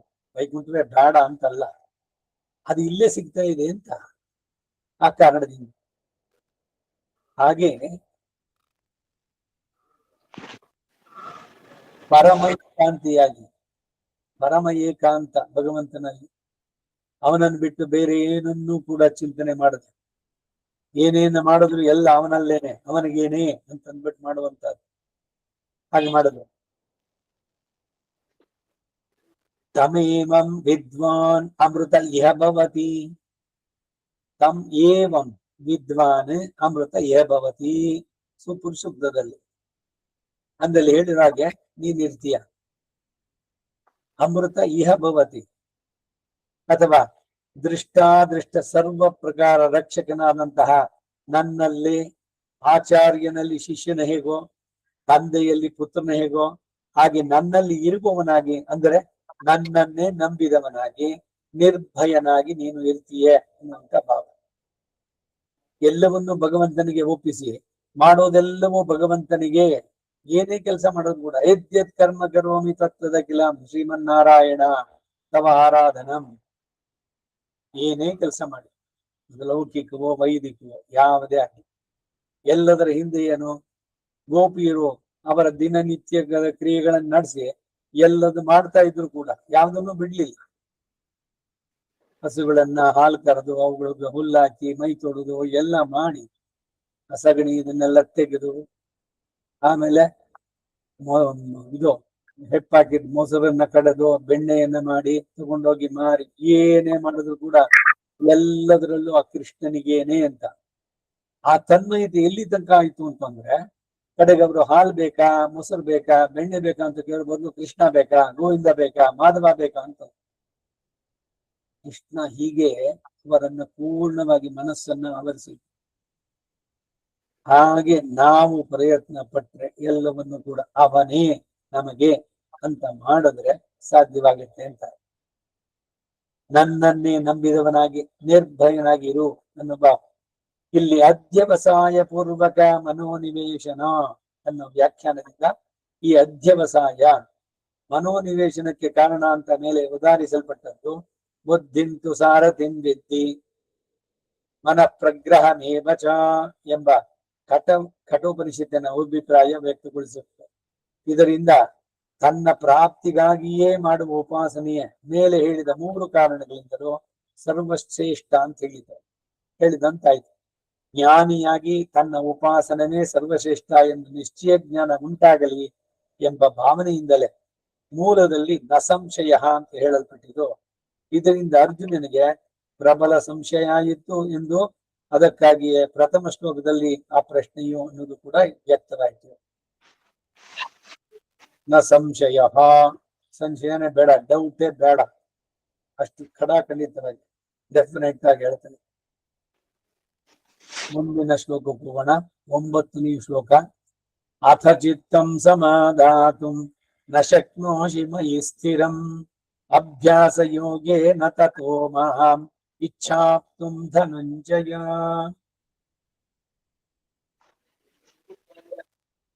ನೇರವಾಗಿ ಈ ಯೋಗಾಭ್ಯಾಸ ಮಾಡ್ತಾ ಇದ್ರೆ ಬಹಳ ಸುಂದರವಾಗಿ ಅವರು ಇದ್ ಮಾಡ್ಬೇಕಾದ್ರೆ ಹೇಳ್ತಾರೆ, ಸಾಧ್ಯವಾದ್ರೆ ಐಡಿಯಲ್ ಈ ರೀತಿ ಪೂರ ಬಗ್ಸಿ ಮಾಡಿ. ನೀವು ಪೂರ ಬಗ್ಗೋಕ್ಕಾಗಲ್ಲ, ಇಲ್ಲ ಇದಕ್ಕೆ ಎಷ್ಟು ಸಾಧ್ಯವಾಗುತ್ತೋ ಅಷ್ಟು.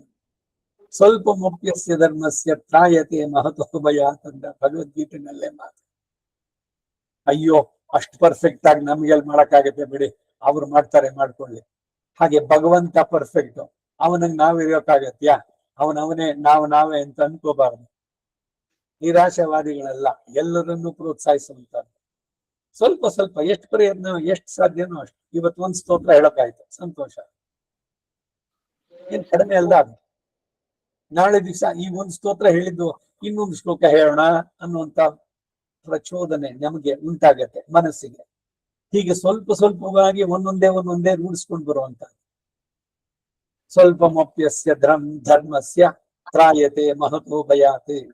ಮಹಾಭಯ ಏನು, ಮತ್ತೆ ಮತ್ತೆ ಹುಟ್ಟು ಸಾವಿನ ಚಕ್ರದಲ್ಲಿರೋದು, ಅದರಿಂದ ಪರಿಹಾರ ಮಾಡುತ್ತೀವಿ ಅಂತ. ಹಾಗೆ ಈಗ ಇವನ್ ಹೇಳ್ತಾ ಇದ್ದಾರೆ 9ನೇ ಶ್ಲೋಕ. ಅತ ಚಿತ್ತುಂ ಸಮಾಧಾತುಂ ನ ಶಕ್ನೋಷಿ. ಚಿತ್ತಬದ್ಧ ಏಕಾಗ್ರತೆಯನ್ನ, ಆ ಚಂಚಲತೆಯನ್ನ ಬಿಡಿಸೋದಕ್ಕೆ ಆಗದಿದ್ರೆ ನ ಶಕ್ನೋಷಿ, ನನ್ನಲ್ಲಿ ಸ್ಥಿರವಾಗಿ ಮನಸ್ಸನ್ನ ಇಡೋದಕ್ಕೆ ನಿನಗೆ ಆಗದೇ ಇದ್ರೆ ಅಂತ. ಮೂಲಕ್ಕೆ ಅರ್ಥ ನೋಡಿ. ಹಿಂದಿನ ಶ್ಲೋಕದಲ್ಲಿ ನನ್ನನ್ನೇ ಹೊಂದಬೇಕು ಎಂಬ ಅಧ್ಯವಸಾಯ ಪೂರ್ವಕವಾಗಿ ಮನಸ್ಸನ್ನ ನನ್ನಲ್ಲಿ ಇಟ್ಟು ಅದರಿಂದ ಮನಸ್ಸು ಸಮಾಧಾನ ಹೊಂದಿ ನೀನು ಉಪಾಸನೆ ಮಾಡಿದ್ರೆ ನನ್ನ ಪ್ರಾಪ್ತಿಯು ಸುಲಭವಾಗಿಯೋ ಶೀಘ್ರವಾಗಿಯೋ ದೊರೆಯುತ್ತೆ ಅಂತ ಹೇಳಿದ್ರು. ಅಂತಹ ಚಿತ್ತ ಸಮಾಧಾನ ದೊರೆಯುವುದು ಸಾಧ್ಯವೇ? ಯೋಗ ಕರ್ಮಸು ಕೌಶಲಂ, ಯೋಗ ಚಿತ್ತ ವೃತ್ತಿ ನಿರೋಧ ಅಂತ ಪತಂಜಲಿ ಯೋಗ ಸೂತ್ರ. ಯೋಗ ಅಂದ್ರೆ ಏನು? ಯೋಗ ಅಂದ್ರೆ ಏನು ಅಂದ್ರೆ ಚಿತ್ತ ವೃತ್ತಿ ನಿರೋಧ. ಚಿತ್ತದ ಚಂಚಲ ವೃತ್ತಿ ಇದೆಯಲ್ಲ ಅದನ್ನ ನಿಗ್ರಹಿಸುವಂತ, ಅಂದ್ರೆ ಕಾನ್ಸಂಟ್ರೇಷನ್ ಮಾಡೋದಕ್ಕೆ ಯೋಗ ಪೂರಕವಾಗುತ್ತೆ. ಮನಸ್ಸನ್ನ ಸಮಾಧಾನವಾಗಿ ಅಥವಾ ಒಂದು ಭಗವಂತನ ಚಿಂತನೆಯಲ್ಲಿ ನೆಲೆ ನಿಲ್ಲಿಸುವುದಕ್ಕೆ ಯೋಗ ಪೂರಕವಾಗುತ್ತೆ, ಕಾರಣವಾಗುತ್ತೆ. ಯೋಗ ಚಿತ್ತವೃತ್ತಿ ನಿರೋಧ.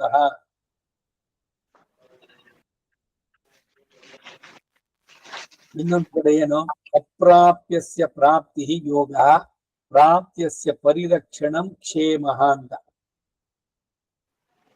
ಯಾವ್ದು ಸಿಕ್ಕಿಲ್ವೋ ಅದು ಸಿಗೋದಿದೆಯಲ್ಲ ಅದು ಯೋಗ. ಸಿಕ್ಕಿದ್ದನ್ನ ರಕ್ಷಣೆ ಮಾಡೋದಿದೆಯಲ್ಲ ಕ್ಷೇಮ.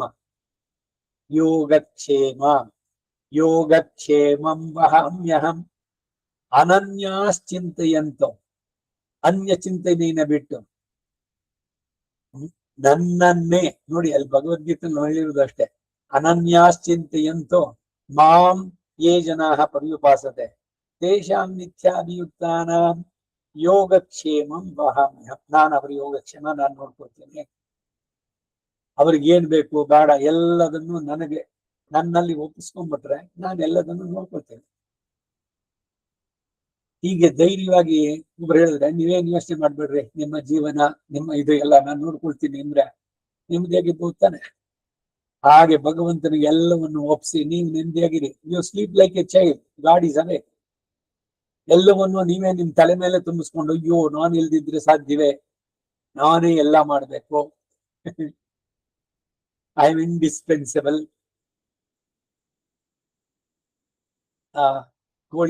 ಕೋಳಿ ಕತೆ, ಮುದುಕಿ ಇಟ್ಕೊಂಡಿದ್ ಕೋಳಿ, ಆ ಕೋಳಿ ಕೂಗಿದ್ರೇನೆ ಬೆಳಗಾಗೋದು, ಲೋಕವೆಲ್ಲ ಕಾರ್ಯದಲ್ಲಿ ಅವರವರ ನಿತ್ಯ ವಿಧಿಗಳಲ್ಲಿ ತಲ್ಲೀನರಾಗೋದು ಅಂತ. ಎಲ್ಲದಕ್ಕೂ ಕಾರಣ ಆ ಕೋಳಿ ಕೂಗು. ಕೋಳಿ ಕೂಗದೆ ಇದ್ರೆ ಬೆಳಗ್ಗೆ ಆಗಲ್ಲ, ಸೂರ್ಯನೇ ಬರುದಿಲ್ಲ. ಮುದುಕಿದು ಬಹಳ ತಮಾಷೆ ಹಾಕೊಂಡ್ರು ಕೂಡ ನಾವೆಲ್ಲರೂ ಅನ್ಕೊಳ್ಳೋದು ಇದೇನೆ, ಆ ಮೂರ್ಖತನವೇ ಎಲ್ರಲ್ಲೂ ಕೂಡ. ಈ ನಾನು ಅನ್ನೋದು ಎಷ್ಟು ಮಟ್ಟಿಗೆ ಒಂದು ಕ್ಷಣ ಇದ್ ಮಾಡಿ ಏನು ನಾನಿಲ್ಲ, ಏನು ಪ್ರಪಂಚ ಏನಾದ್ರು ಬದಲಾವಣೆ ಆಗೋಗುತ್ತೋ, ಎಲ್ಲರೂ ಕೂಡ ಮನೆಯಲ್ಲಿ ಏನಾದ್ರು ಬದಲಾವಣೆ ಆಗತ್ತೋ? ಏನೂ ಆಗಲ್ಲ. ಎಲ್ಲ ಅವರವ್ರದ್ದು ಏನಿದೆಯೋ ಅದನ್ನ ನಡ್ಸ್ಕೊಂಡು ಹೋಗ್ತಾರೆ. ಪ್ರತಿಯೊಬ್ರು ಅಷ್ಟೇ, ಯಾರು ಯಾರ ಮೇಲೂ ಡಿಪೆಂಡೆಂಟ್ ಅಲ್ಲ. ಒತ್ತನಕ್ಕೆ ತಂಜನಲ್ಲ. ರಹಸ್ಯ ರತ್ನಾವಳಿ ಕಾಲಕ್ಷೇಪ ಹಿಂದೆ ಆಗಿದ್ದು. ನಾನು ಎಲ್ದಿದ್ರೆ ಸಾಧ್ಯನೇ, ಏನಾದ್ರು ನಡೆಯುತ್ತೆ. ಬಿಟ್ಟು ನೋಡಿ ಏನಾಗುತ್ತೆ. ಆ ಕೋಳಿನ ತಗೊಂಡೋಗಿ ಅವಳು ಕಾಂಡಲ್ಲಿ ಕೂತಿದ್ದು ಬೆಳಗಿಂದ ಸಾಯಂಕಾಲ ತನಕ. ಆಮೇಲೆ ಯಾರೋ ಹಳ್ಳಿನವ್ರು ಬಂದ್ರೆ, ಏನು ಊರ್ನಲ್ಲಿ ಬೆಳಗಾಗಿತ್ತ ಇವತ್ತು, ನನ್ ಕೋಳಿ ಕೂಗದೆ ಇಲ್ವಲ್ಲ ಅಲ್ಲಿ ಅಂತ. ಅಯ್ಯೋ ಹುಚ್ಚು ಮುದುಕಿ, ನೀನ್ ಕೋಳಿ ಕೂಗದಿದ್ರೆ ಬೆಳಗಾಗೋದಿಲ್ವೇ ಅಂದ್ರು ಅವರು. ಆ ಮುದುಕಿಯ ಮನಸ್ಸಿನ ಸ್ಥಿತಿ ಇದೆಯಲ್ಲ, ಆ ಸ್ಥಿತಿನೇ ಮೋಸ್ಟ್ ಆಫ್ ನಮ್ಮೆಲ್ರಿಗೂ ಕೂಡ. ನಾವು ಬಹಳ ಬಹಳ ತುಂಬಾ ಮುಖ್ಯವಾದವರು, ಎಲ್ಲವೂ ನಾವೇ ನಡೆಸುವಂತಹದ್ದು, ನಾವಿಲ್ದಿದ್ರೆ ಏನು ಆಗೋಲ್ಲ, ಇಂಡಿಸ್ಪೆನ್ಸಬಲ್ ಇಂಗ್ಲಿಷ್ ನಲ್ಲಿ ಹೇಳಿದ್ರೆ. ಇದೆಲ್ಲ ಹುಚ್ಚುತನಗಳನ್ನ ಬಿಟ್ಟು ಭಗವಂತನಲ್ಲಿ ಪೂರ್ಣವಾಗಿ ಮನಸ್ಸನ್ನ ಇಡುವುದಕ್ಕೆ ಪ್ರಯತ್ನ ಪಟ್ರೆ ಚಿತ್ತ ಸಮಾಧಾನ ಬರೋದಕ್ಕೆ ಸಾಧ್ಯ. ಯಾವಾಗ ಸಾಧ್ಯವಾಗುತ್ತೆ? ನಾನು ಮಾಡ್ತೀನಿ ಅನ್ನೋದು ಬಿಟ್ಟು ಎಲ್ಲ ಭಗವಂತ ಅವನ ಸಂಕಲ್ಪ ಇದ್ರೆ ತೇನ ವಿನಾ ತೃಣಾಗ್ರಮಪಿ ನ ಚರತಿ. ಹುಲ್ಲಿನ ತುದಿ ಗರಿಕೆ ಅಥವಾ ಒಂದು ಸ್ವಲ್ಪ ದೊಡ್ಡದಾಗಿ ಬೆಳೆದಿರೋ ಹುಲ್ಲು, ಅದರ ತುದಿ ಅಲುಗಾಡ್ಬೇಕಾದ್ರೆ ಭಗವಂತ ಸಂಕಲ್ಪ ಇಲ್ಲಿಂದ್ರೆ ಆಗೋಲ್ಲ ಅಂತ. ತೇನ ವಿನ ತೃಣಾಗ್ರಮಪಿ ನ ಚರತಿ ನ ಚಲತಿ, ಹೇಗ್ ಬೇಕಾದ್ರೆ ಚಲಿಸೋದಿಲ್ಲ ಅವನ ಸಂಕಲ್ಪ ಇಲ್ಲದೆ ಅಂತ. ಅದು ಗೊತ್ತಾದ್ರೆ ನಾನೇ ಎಲ್ಲ ಅನ್ನೋದು ಹೋಗಿ ನನ್ನ ಕಾಂಟ್ರಿಬ್ಯೂಷನ್ ಏನು ಅದನ್ನ ಮಾಡೋಣ. ಕಾರ್ಯ ಬುದ್ಧಿ ಕೊಟ್ಟಿದ್ದಾನೆ, ಯಥಾಮತಿ ಯಥಾಶಕ್ತಿ ಎಷ್ಟು ಸಾಧ್ಯವೋ ಕಾಯ ವಾಚ ಮನಸ ತ್ರಿಕರಣ ಪೂರ್ವಕವಾಗಿ ಅದನ್ನು ಮಾಡಿ ಅದನ್ನು ಅವನಿಗೇನೆ ಸಮರ್ಪಣೆ ಮಾಡೋದು. ಈ ಭಾವದಿಂದ ಈ ಹಿನ್ನೆಲೆ ಇಟ್ಕೊಂಡು ಏನೇ ಕೆಲಸ ಮಾಡಿದ್ರು ಕೂಡ ಮನಸ್ಸು ಚಿತ್ತ ಸಮಾಧಾನವನ್ನು ಪಡೆಯೋದಕ್ಕೆ ಸಾಧ್ಯವಾಗುತ್ತೆ. ಆ ಏನೇ ಕೆಲಸ ಮಾಡಿದ್ರು, ಮನೆ ಕೆಲಸವೋ ಆಫೀಸ್ ಕೆಲಸವೋ ಬೇರೆ ಕೆಲಸವೋ ಗುಡಿಸೋದು ಮತ್ತೊಂದು ಏನೇ ಆಗ್ಲಿ ಎಲ್ಲವೂ ಕೂಡ ಭಗವದ್ ಅರ್ಪಿತವಾಗಿ ಆಗುತ್ತೆ. ನಡೆಸ್ತಾ ಇರೋನು ಅವನು, ನಾವೆಲ್ಲ ಅವನ ಕೈನಲ್ಲಿ ಇನ್ಸ್ಟ್ರೂಮೆಂಟ್ಸ್.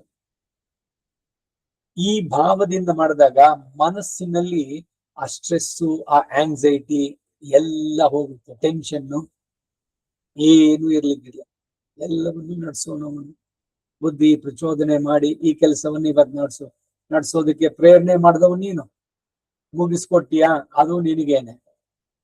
ಸಾಂಗವಾಗಾಯ್ತು, ಅದು ನಿನ್ನ ಕೃಪೆಯಿಂದ. ಯಾರಿಗೆ ಅದು? ಅದು ನಿನಗೇನೆ. ಗುಡಿಸಿದ ಕೆಲಸನೇನೆ, ಅದೇ ಆರಾಧನೆ.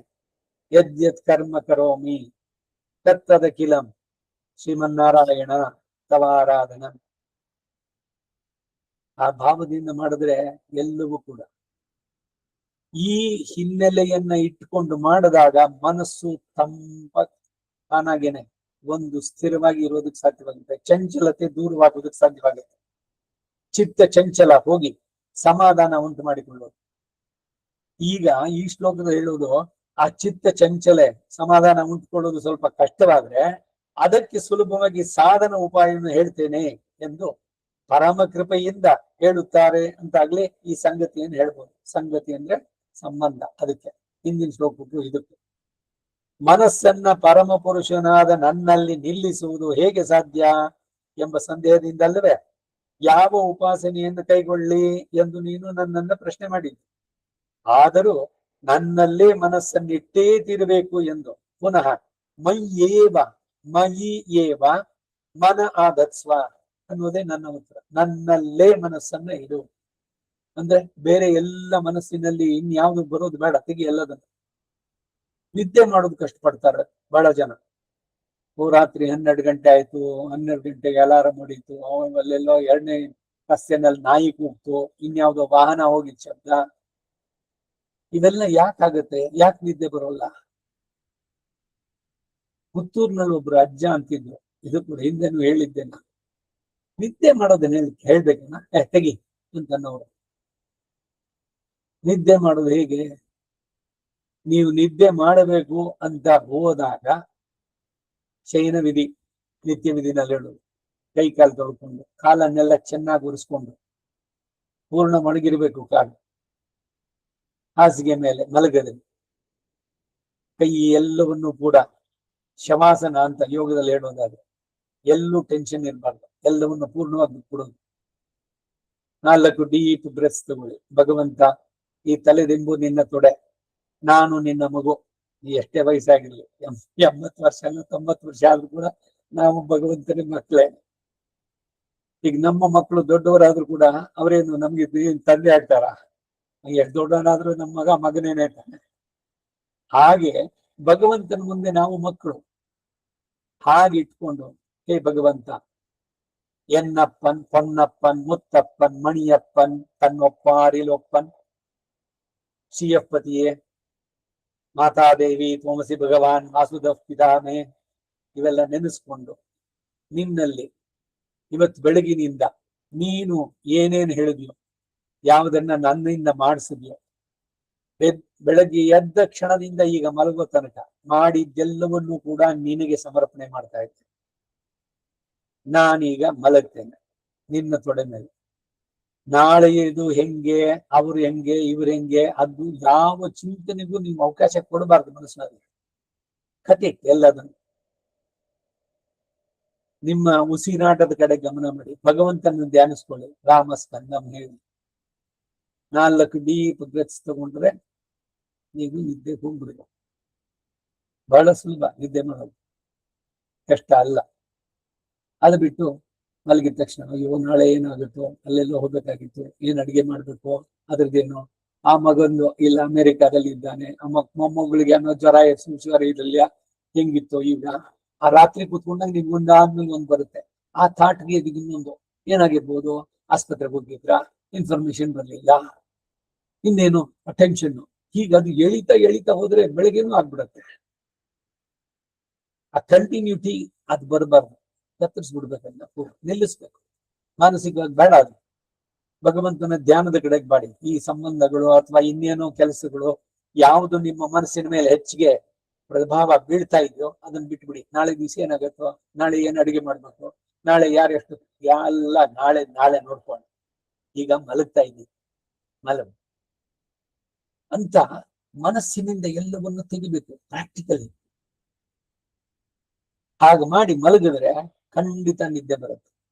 ಮಧ್ಯರಾತ್ರಿ ಒಂದ್ಸಲಿ ಎದ್ಬಿಟ್ರೆ ಆಮೇಲೆ ನಿದ್ದೆನೆ ಬರೋಲ್ಲ, ಬೆಳಗ್ಗೆ ತನಕನು. ಇವೆಲ್ಲ ನಾವು ಮಾಡ್ಕೊಡೋದಷ್ಟೇ. ನೀವು ಎಷ್ಟು ಸಲ ಹೇಳಿ ಮತ್ತೆ ಮಲಗಿ ನಿದ್ದೆ ಬರುತ್ತೆ. ಯಾವಾಗ ಅವನಿದ್ದಾನೆ ಎಲ್ಲದನ್ನು ನೋಡ್ಕೊಳಕ್ಕೆ. ನಾಳೆ ದಿವಸ ಏನಾಗುತ್ತೆ, ಏನ್ ಬೆಳಗ್ಗೆ ಎದ್ದಿದ ತಕ್ಷಣ ಏನೋ ಆಗ್ಬೇಕು, ಇಲ್ಲ ಒಂದ್ ವೇಳೆ ಆಗ್ಲಿಲ್ಲ, ಏನ್ ಪ್ರಾಣ ಹೋಗುತ್ತೆ, ಏನಾಗಲ್ವಲ್ಲ.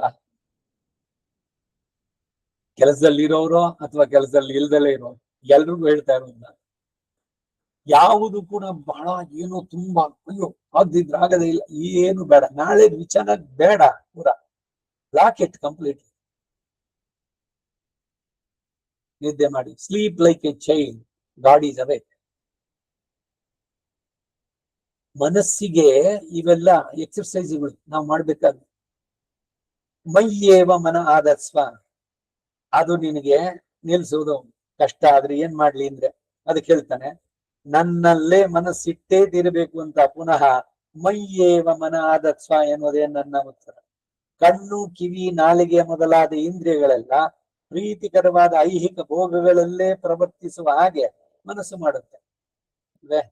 ಮನಸ್ಸಿಂದೇನು, ಇಂದ್ರಿಯಗಳು, ಅವುಗಳ ಸೆಳೆತ, ಏನೋ ನಾಳೆ ದಿವಸ ಏನೋ ಒಂದು ಸಿಹಿ ಮಾಡಬೇಕು, ಹೊಸ ರುಚಿನೋ ಮತ್ತೊಂದು, ಅದರ ಬಗ್ಗೆ ಯೋಚನೆ ರಾತ್ರಿ. ಸೊ ಅದೇನ್ ಮಾಡ್ಬೇಕು, ಮೊದಲು ಇದನ್ನ ಮಾಡ್ಬೇಕು, ಅದಕ್ಕಿನ್ನೇನು ಸೇರಿಸ್ಕೋಬೇಕು, ಅದೆಲ್ಲ ನೋಡಿದ್ದು ಆ ಥಾಟ್ಸ್ಗಳು ಅಲ್ಲಿ. ನಾಳೆ ದಿವಸ ಮಾಡೋದಕ್ಕೆ ರಾತ್ರಿ ಅದರ ಬಗ್ಗೆ ಚಿಂತನೆ ಮಾಡ್ತಾ ಕೂತ್ಕೊಂಡು ಅದು 12 ಅಲ್ಲ 2 ಗಂಟೆನೂ ಆಗುತ್ತೆ. ನಾಳೆ ವಿಷಯ ಬೇಡ, ಇವತ್ತಿಂದ ಆಯ್ತಲ್ಲ ಇಷ್ಟು, ಅದಷ್ಟೇ ಭಗವಂತನಿಗೆ ಒಪ್ಸಿ ನಾ ಮಲಗ್ತಾ ಇದ್ದೀನಿ ಅಂತ ಹೇಳಿ ಮನಸ್ಸಿನಲ್ಲಿ ಆ ಚಿಂತನೆಗಳು ಬರುವುದನ್ನ ಬಿಡಿಸ್ಬೇಕು.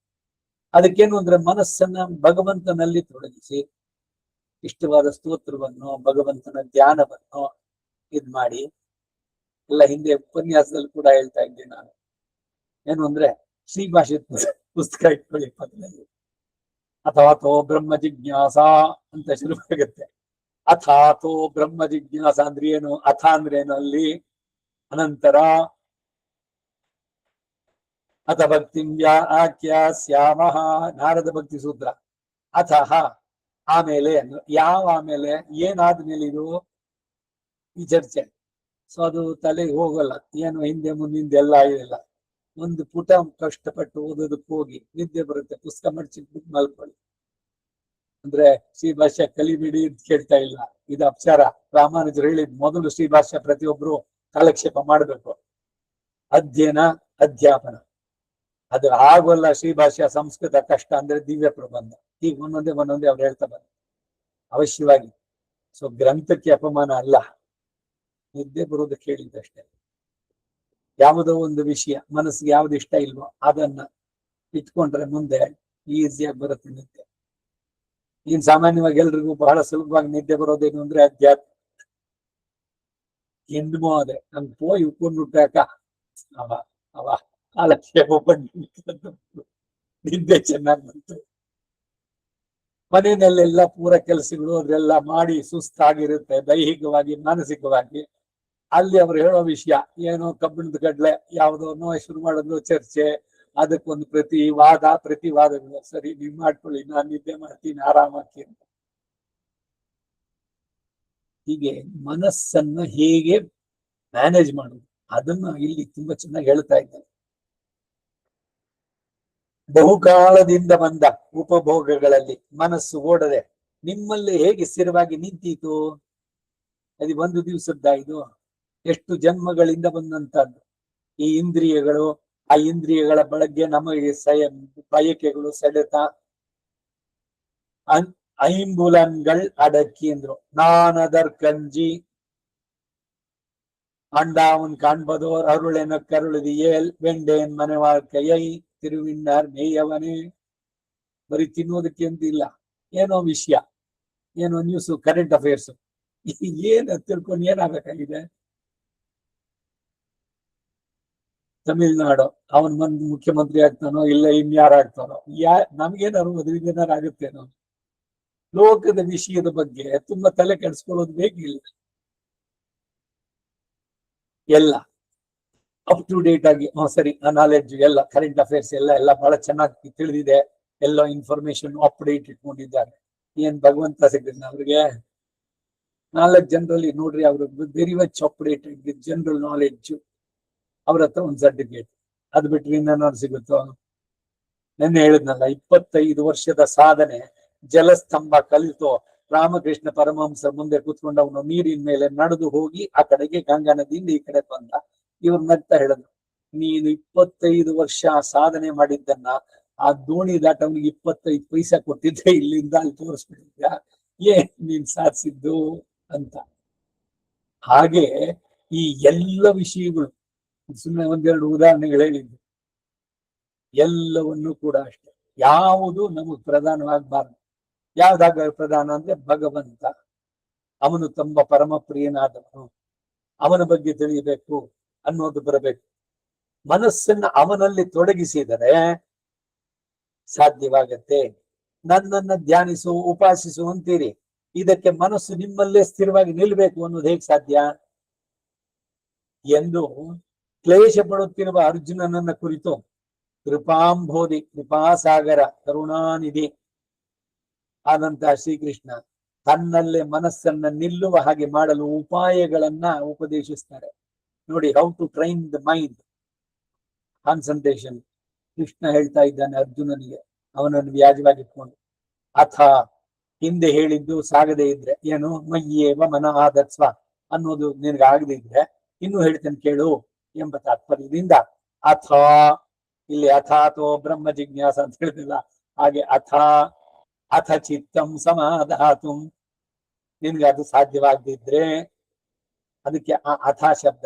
ಒಂದು ವೇಳೆ ಮೈ, ನನ್ನಲ್ಲೇ, ಸ್ಥಿರವಾಗಿ, ಚಿತ್ತಂ ಮನಸ್ಸು, ಸಮಾಧಾತು ಚೆನ್ನಾಗಿ ಇಡಲು, ನ ಶಕ್ನೋಷಿ ಸಮರ್ಥವಾಗದೆ ಹೋದ್ರೆ, ಅಥವಾ ಅಥ ಎಂಬುದನ್ನ ಪ್ರಶ್ನಾರ್ಥಕವಾಗಿ ಭಾವಿಸಬಹುದು. ಹೇಗೆ ಅಂದ್ರೆ, ನನ್ನಲ್ಲಿ ಸ್ಥಿರವಾಗಿರೋಣ ಹೇಗೋ ಹಾಗೆ ಮನಸ್ಸನ್ನ ಇಡಲು ಸಾಧ್ಯವಿಲ್ಲ ಅಂತೀಯೇನು? ತತಃ, ಆ ಕಾರಣದಿಂದ ಹೇಳ್ತೇನೆ ಕೇಳು ಎಂದಾಗ್ಲಿ ಅರ್ಥ ಮಾಡ್ಬೋದು. ಎರಡು ರೀತಿ ಅರ್ಥ ಹೇಳಿದ್ರು. ಹೇ ಧನಂಜಯ, ಓ ಅರ್ಜುನನೇ, ತತಃ ಆ ಕಾರಣದಿಂದಲೇ, ಅಂದ್ರೆ ನನ್ನಲ್ಲೇ ಸ್ಥಿರವಾಗಿ ಚಿತ್ತವನ್ನು ಇಡಲು ಸಾಧ್ಯವಿಲ್ಲದ ಕಾರಣದಿಂದಲೇ ಅಭ್ಯಾಸ ಯೋಗೇನ, ಅಭ್ಯಾಸ ರೂಪದಲ್ಲಿ ನನ್ನನ್ನ ಸ್ಮರಿಸೋದರಿಂದ. ನೋಡಿ, ಅಭ್ಯಾಸ ಅಂತ ಬಂತಿಲ್ಲ. ಏನ್ ಅಭ್ಯಾಸ ಅಂದ್ರೆ, ಪ್ರತಿದಿನ ಬೆಳಗ್ಗೆ ಒಂದು ಕ್ಲುಪ್ತ ಕಾಲ, ಈಗೇನು ಎಲ್ಲ ಆಯ್ತು, ತಿಂಡಿ ತಿಂದು ಎಲ್ಲ ಮಾಡಿದ್ರಿ, ಅಡಿಗೆ ಮಾಡ್ಬೇಕು. ಮೊದಲು ಅಡಿಗೆ ಮಾಡಬೇಕಾದ್ರೆ ತರಕಾರಿ ಹಚ್ಚಿ ಎಲ್ಲ ಕುಕ್ಕರ್ ಮೇಲೆ ಇದು ಅನ್ನ ಇದೆಲ್ಲ ಶುರು ಮಾಡಿ. ಆ ಸಂದರ್ಭದಲ್ಲಿ ಪ್ರತಿದಿನ ತಿರುಪವ ಹೇಳ್ತೀನಿ, ಶುರು ಮಾಡಿ. ನಿಯಮಿತವಾಗಿ ಆಗ್ಬೇಕು. ಹಾಗಾದಾಗ ಏನಾಗುತ್ತೆ ಅಂದ್ರೆ, ಕುಕ್ಕರ್ ಮುಟ್ಟಿದ ತಕ್ಷಣ ನೀಳ ತುಂಗಸ್ತನಿಗೆ ತಟ್ಟಿ ಶುರುವಾಗ್ಬಿಡೋದು. ಅಭ್ಯಾಸ. ನಿಮಗೆ ಗೊತ್ತಿಲ್ಲದೆ ನಿಮ್ಮ ಮನಸ್ಸು ಶುರುವಾಗ್ಬಿಡುತ್ತೆ ತಿರುಪವ. ಆ ತಿರುಪಾವಿ ಮುಗಿಯುವಷ್ಟರಲ್ಲಿ ಅಡಿಗೆ ಕೆಲಸ ಮುಗಿಬೇಕು. ಪ್ರಾಕ್ಟೀಸ್, ಪ್ರತಿದಿನ ಅಭ್ಯಾಸ. ಆ ಅಭ್ಯಾಸವನ್ನು ಮಾಡ್ಬೇಕು. ಅಭ್ಯಾಸ ಯೋಗೇನ, ಅಭ್ಯಾಸ ರೂಪದಲ್ಲಿ ನನ್ನನ್ನು ಸ್ಮರಿಸುವುದರಿಂದ ಇವೆಲ್ಲ ಸಾಧ್ಯ, ಕಷ್ಟ ಅಂತಿಲ್ಲ. ನನ್ನ ಸ್ವಾನುಭವವನ್ನು ಹೇಳ್ತೀನಿ ಕೇಳಿ. ಸುತ್ತಾ ಇದ್ದೆ ಬಹಳಷ್ಟೆಲ್ಲ ಮೆಡಿಕಲ್ ಇದರಲ್ಲಿ ಇದ್ದಾಗ. ಎಲ್ಲ ಮಾಡಿ 22 ದಿವಸ ಟೂರು. ಇಲ್ಲಿಂದ ಹೊರಟು ಬಿಟ್ರೆ 10 ಜಿಲ್ಲೆಗಳು ಸುತ್ತಕೊಂಡ್ಬರೋದು. ಸೂಟ್ ಕೇಸು, ನಮ್ಮ ಬ್ಯಾಗ್, ರೆಪ್ರೆಸೆಂಟೇಟಿವ್ ಬ್ಯಾಗ್ 2, ಅದನ್ನೆಲ್ಲ ಸೀಟ್ ನಲ್ಲಿ ಮೇಲ್ಗಡೆ ಇದ್ರಲ್ಲೆಲ್ಲ ಇಟ್ಟು ಕೂತ್ಕೊಂಡಿದ ತಕ್ಷಣ ಸ್ವಾದ ಎನ್ನಿಹ ಸಂದೇಶ ನನಗೆ ಗೊತ್ತಿಲ್ಲದೆ ಶುರುವಾಗ್ಬಿಡೋದು. ಸ್ತೋತ್ರರತ್ನ ಒಂದಾದ್ಮೇಲೆ ಒಂದು. ಪ್ರತಿ ಅಭ್ಯಾಸ ಆದ್ರೆ ಆಟೋಮೆಟಿಕ್ ಆಗಿ ಆ ಟೈಮ್ ಆಗಿದ ತಕ್ಷಣ ಅದು ಇವರು ನಮ್ಮಾಳ್ವಾರು ಅಲ್ಲ, ಪೆರಿಯಾಳ್ವಾರ್ ಅನ್ನಕ್ಕೆ ಪಟ್ಟಿನಿ ನಾಳೆ ಅಂತ ಹೇಳ್ಬೇಕಾರೆ ಅವರಿಗೆ ಭಗವಂತ ನಾಮ ಸಂಕೀರ್ತನೆ ಪ್ರತಿದಿನ ಆಯಾ ಸಂದರ್ಭಕ್ಕೆ ಏನ್ ಮಾಡದೇ ಇದ್ರೆ ಏನೋ ಮಿಸ್ ಆಯ್ತು ಇವತ್ತು ಹಂಗ ಅನ್ನಿಸ್ಬೇಕು. ಇದು ಅಭ್ಯಾಸ. ಧನಂಜಯ ಅಭ್ಯಾಸ ಯೋಗೇನ, ಅಭ್ಯಾಸ ರೂಪದಲ್ಲಿ ನನ್ನ ಸ್ಮರಿಸುವುದರಿಂದ ಮಾಂ, ಈ ಮೇಲೆ ಹೇಳಿದ ಕಲ್ಯಾಣ ಗುಣ ಯೋಗ ಏನು, ಮಹತ್ತಾದ ವಿಭೂತಿ ಐಶ್ವರ್ಯದ ಯೋಗ ಏನು, ಇವೆಲ್ಲ ಉಳ್ಳುವಂತಹ ನನ್ನನ್ನ ಆಪ್ತುಂ, ಪ್ರಾಪ್ಯವನ್ನಾಗಿ ಹೊಂದಲು ಇಚ್ಛಾ, ನೀನು ಅಪೇಕ್ಷಿಸು. ಹೀಗೆ ಮಾಡುತ್ತಾ ಬಂದ್ರೆ ಅಭ್ಯಾಸದಿಂದ ಕ್ರಮೇಣ ನಿನಗೆ ಬೇಕಾದ ಚಿತ್ತ ಸಮಾಧಾನ ದೊರೆಯುತ್ತೆ. ಮೊದಲೇ ಬೇಗನೆ ಚಿತ್ತ ಸಮಾಧಾನ ಉಂಟಾಗದಿದ್ದ ಪಕ್ಷದಲ್ಲಿ ನಾನು ಈಗ ಹೇಳಿದ ಹಾಗೆ ನಾನು ಆಶ್ರಿತ ಉಚಿತ ಕಲ್ಯಾಣ ಮುಹುದದಿ ಎಂಬ ಸ್ಮೃತಿ ಅಭ್ಯಾಸದಿಂದ ನನ್ನ ಉಪಾಸನ ಮಾಡ್ತಾ ಬಂದ್ರೆ, ನನ್ನನ್ನೇ ಪ್ರಾಪ್ಯವಾಗಿ ಹೊಂದಬೇಕು ಎನ್ನುವ ಇಚ್ಛೆ ಉಂಟಾದರೆ ಸ್ವತಃ ಏವ ಚಿತ್ತ ಸಮಾಧಾನ ಬಂದೇ ಬರುತ್ತೆ ಎನ್ನುವ ಭಾವ. ಭಗವಂತನನ್ನೇ ನಾನು ಪಡಿಬೇಕು, ಇದೇನೋ ಪುಣ್ಯ ಸಿಗಬೇಕು, ಆ ಪುಣ್ಯದಿಂದ ನಾನು ಇನ್ಯಾವುದೋ ಸ್ವರ್ಗ ಲೋಕಕ್ಕೆ ಹೋಗ್ಬೇಕು. 21 ಲೋಕಗಳಿದೆ ಮೇಲೆ. ಏಕವಿಂಶತಿರ್ವೈ ದೇವ ಲೋಕಾಹ. ಇಲ್ಲಿ ನೀವು ಎಷ್ಟೆಷ್ಟು ಪ್ರಯತ್ನ ಪಟ್ಟರು ಪುಣ್ಯ ಸಂಪಾದನೆಗೆ ಮಾಡೋದೆಲ್ಲ ಏನ್ ಸಿಗುತ್ತೆ ಫಲ ಮಾಡಿದ್ರೆ? ಒಂದ್ಸಲಿ ಹೇಳಿದ್ರೆ ಇತ್ತು, ಏಕಕಾಲೇ ಪಟೇ ನಿತ್ಯಂ ಮಹಾಪಾತಕ ನಾಶನ ದ್ವಿಕಾಲಂ ಪಟೇ ನಿತ್ಯಂ ಧನಧಾನ್ಯ ಸಮೃದ್ಧಿ ಎಲ್ಲ ಕುಬೇರ ಇವ ಭೂತಲೆ. ಇಷ್ಟೆಲ್ಲ ಮಾಡಿ ಸರಿ, ಆಯಾ ಲೋಕಗಳು ಅಲ್ಲಿನ ಉಪಭೋಗಗಳು ಅದೆಲ್ಲ ಸಿಗತ್ತೆ. ಪುಣ್ಯ ಸಂಪಾದನೆ ಮಾಡ್ಕೊಂಡ್ರೆ ಅದು ಚಿನ್ನದ ಬೇಡಿ. ಹೋಗಿ ಪುಣ್ಯದಕ್ಕೆ ಆ ಲೋಕಕ್ಕೆ, ಅಲ್ಲಿ ಹೋದ್ಮೇಲೆ ನಿಮ್ಮ ಪುಣ್ಯ ಎಷ್ಟಿದೆಯೋ ಅಷ್ಟು ದಿವಸ, ಅದಾದ್ಮೇಲೆ ಅವನು ಅಲ್ಲಿಂದ ತಳ್ತಾನೆ ಕೆಳಕ್ಕೆ. ಮುಗೀತು ನಿನ್ನ ಪುಣ್ಯದ ಫಲ, ಹೊರಡಬೇಕು ಅಂತ. ಯಾವುದೋ ಸೈಟ್ ಸೀಗೆ ಅಂತ ಹೋಗಿದ್ರಿ, ಹೋಟ್ಲ್ ಬುಕ್ ಮಾಡಿದ್ರಿ, ಚೆಕ್ಔಟ್ ಟೈಮ್ 2 ದಿವಸ ನೀವು ಬುಕ್ ಮಾಡಿದ್ರಿ, 2 ದಿವಸ ಆಯ್ತು.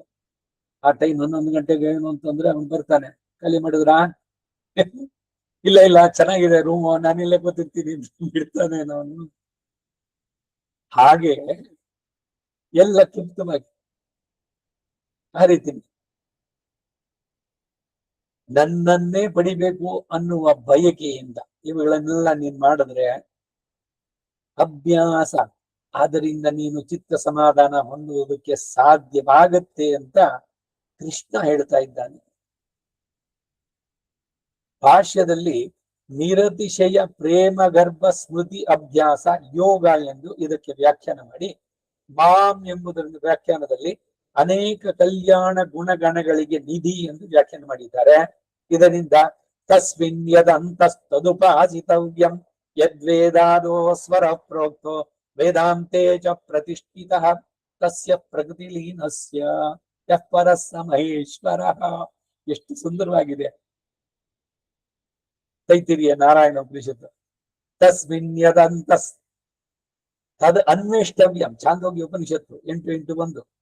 ಉಪನಿಷತ್ ವಾಕ್ಯಗಳಿಗೆ ಶ್ರೀ ಭಾಷ್ಯಕಾರರ ಅಭಿಪ್ರಾಯದ ಪ್ರಕಾರ ಶ್ರೀಮನ್ ನಾರಾಯಣನು ಮಾತ್ರವೇ ಅಲ್ಲದೆ ಆತನ ಕಲ್ಯಾಣ ಗುಣಗಳು ಸಹ ಉಪಾಸ್ಯವಾದ್ದರಿಂದ ನಮ್ಮ ಉಪಾಸನೆ ಸಗುಣ ಬ್ರಹ್ಮೋಪಾಸನೆ ಅಂದ್ರೆ ಬರೀ ಭಗವಂತ ಅಲ್ಲ, ಅವನು ನಡೆಸಿದ ಆಶ್ಚರ್ಯ ಚೇಷ್ಟಿತಗಳು, ಅವನ ದಿವ್ಯವಾದ ರೂಪ, ಇವುಗಳನ್ನು ಅನುಸಂಧಾನ ಮಾಡೋದು. ಈ ಕವಚಗಳು ಇದೆ ಒಂದಷ್ಟು, ನರಸಿಂಹ ಕವಚ, ರಾಮನ 12 ಪಂಜರಿಕಾ ಸ್ತೋತ್ರ, ಲಲಾಟೆ ಪಾದು, ನೆತ್ತಿಯನ್ನ ಅವನು ರಕ್ಷಣೆ ಮಾಡಿ, ಕಿವಿಗಳನ್ನ, ಒಂದೊಂದೇ ಅಂಗಗಳನ್ನ, ಅಗ್ರತ ಪೃಷ್ಠತಶ್ಚೈವ ಪಾರ್ಶ್ವತಶ್ಚ ಮಹಾಬಲೌ ಆಕರ್ಣ ಪೂರ್ಣ ಧನ್ಯಾನೌ ರಕ್ಷೇತಾಂ ರಾಮ ಲಕ್ಷ್ಮಣೌ ಜನ್ಮ ಕರ್ಮ ಚ ಮೇ ದಿವ್ಯಂ ಯೋ ವೇತ್ತಿ ತತ್ವತಃ. ನನ್ನ ಜನ್ಮ, ನಾನು ಮಾಡಿದಂತಹ ಈ ಅವತಾರಗಳಲ್ಲಿ ಒಂದೇ ಎರಡೇ ಅಲ್ಲ, ಬರೀ ಕೃಷ್ಣ ಒಂದೇ ಅಲ್ಲ, ಇದು ವರಾಹನಾಗಿ ಬಂದ, ಬ್ರಹ್ಮನ ಮೂಗಿನಿಂದ ಒಂದು ಅಂಗುಷ್ಟ ಮಾತ್ರ, ಒಂದು ಹಂದಿ, ತಕ್ಷಣ ಅದು ಬೆಳೀತಾ ಶೂಟಿ ಆಕಾಶವನ್ನು ಸೇರಿಸುವಷ್ಟು ದೊಡ್ಡದಾಗಿ, ಆಮೇಲೆ ಒಂದು ಗುಡ್ರು ಹಾಕಿ ಭೂಮಿಯನ್ನ ಕೆರೆದು ಸಮುದ್ರವನ್ನ ಬಗದು ಪಾತಾಳಕ್ಕೆ ಹೋಗಿ ಅವನ್ ಮಾಡ್ಕೊಂಡ್ ಬಂದಿದ್ದ ಮಹಾವರಾಹನಾಗಿ. ಮಹಾವರಾಹೋ ಗೋವಿಂದ ಸುಷೇಣ ಕನಕಾಂಗದಿ. ವಿಷ್ಣು ಸಹಸ್ರನಾಮದಲ್ಲಿ ವರಾಹ ಅವತಾರಕ್ಕೆ ಅನ್ವಯ ಇದು. ಆ ಮುಂದಿನ ಮಾತುಗಳೆಲ್ಲ ನಾಮಗಳು ವರಾಹನಿಗೆ ಅನ್ವಯ ಮಾಡಿ ಮಾಡೋದು.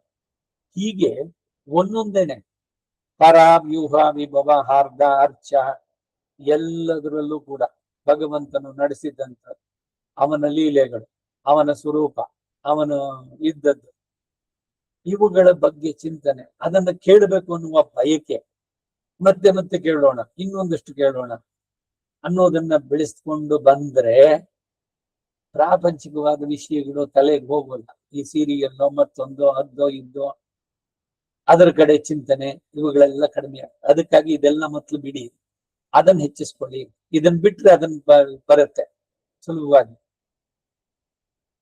ಯೋ ಪರಮಾತ್ಮ ವಿರಕ್ತ ವಿರಕ್ತ ಅಪರಮಾತ್ಮನಿ.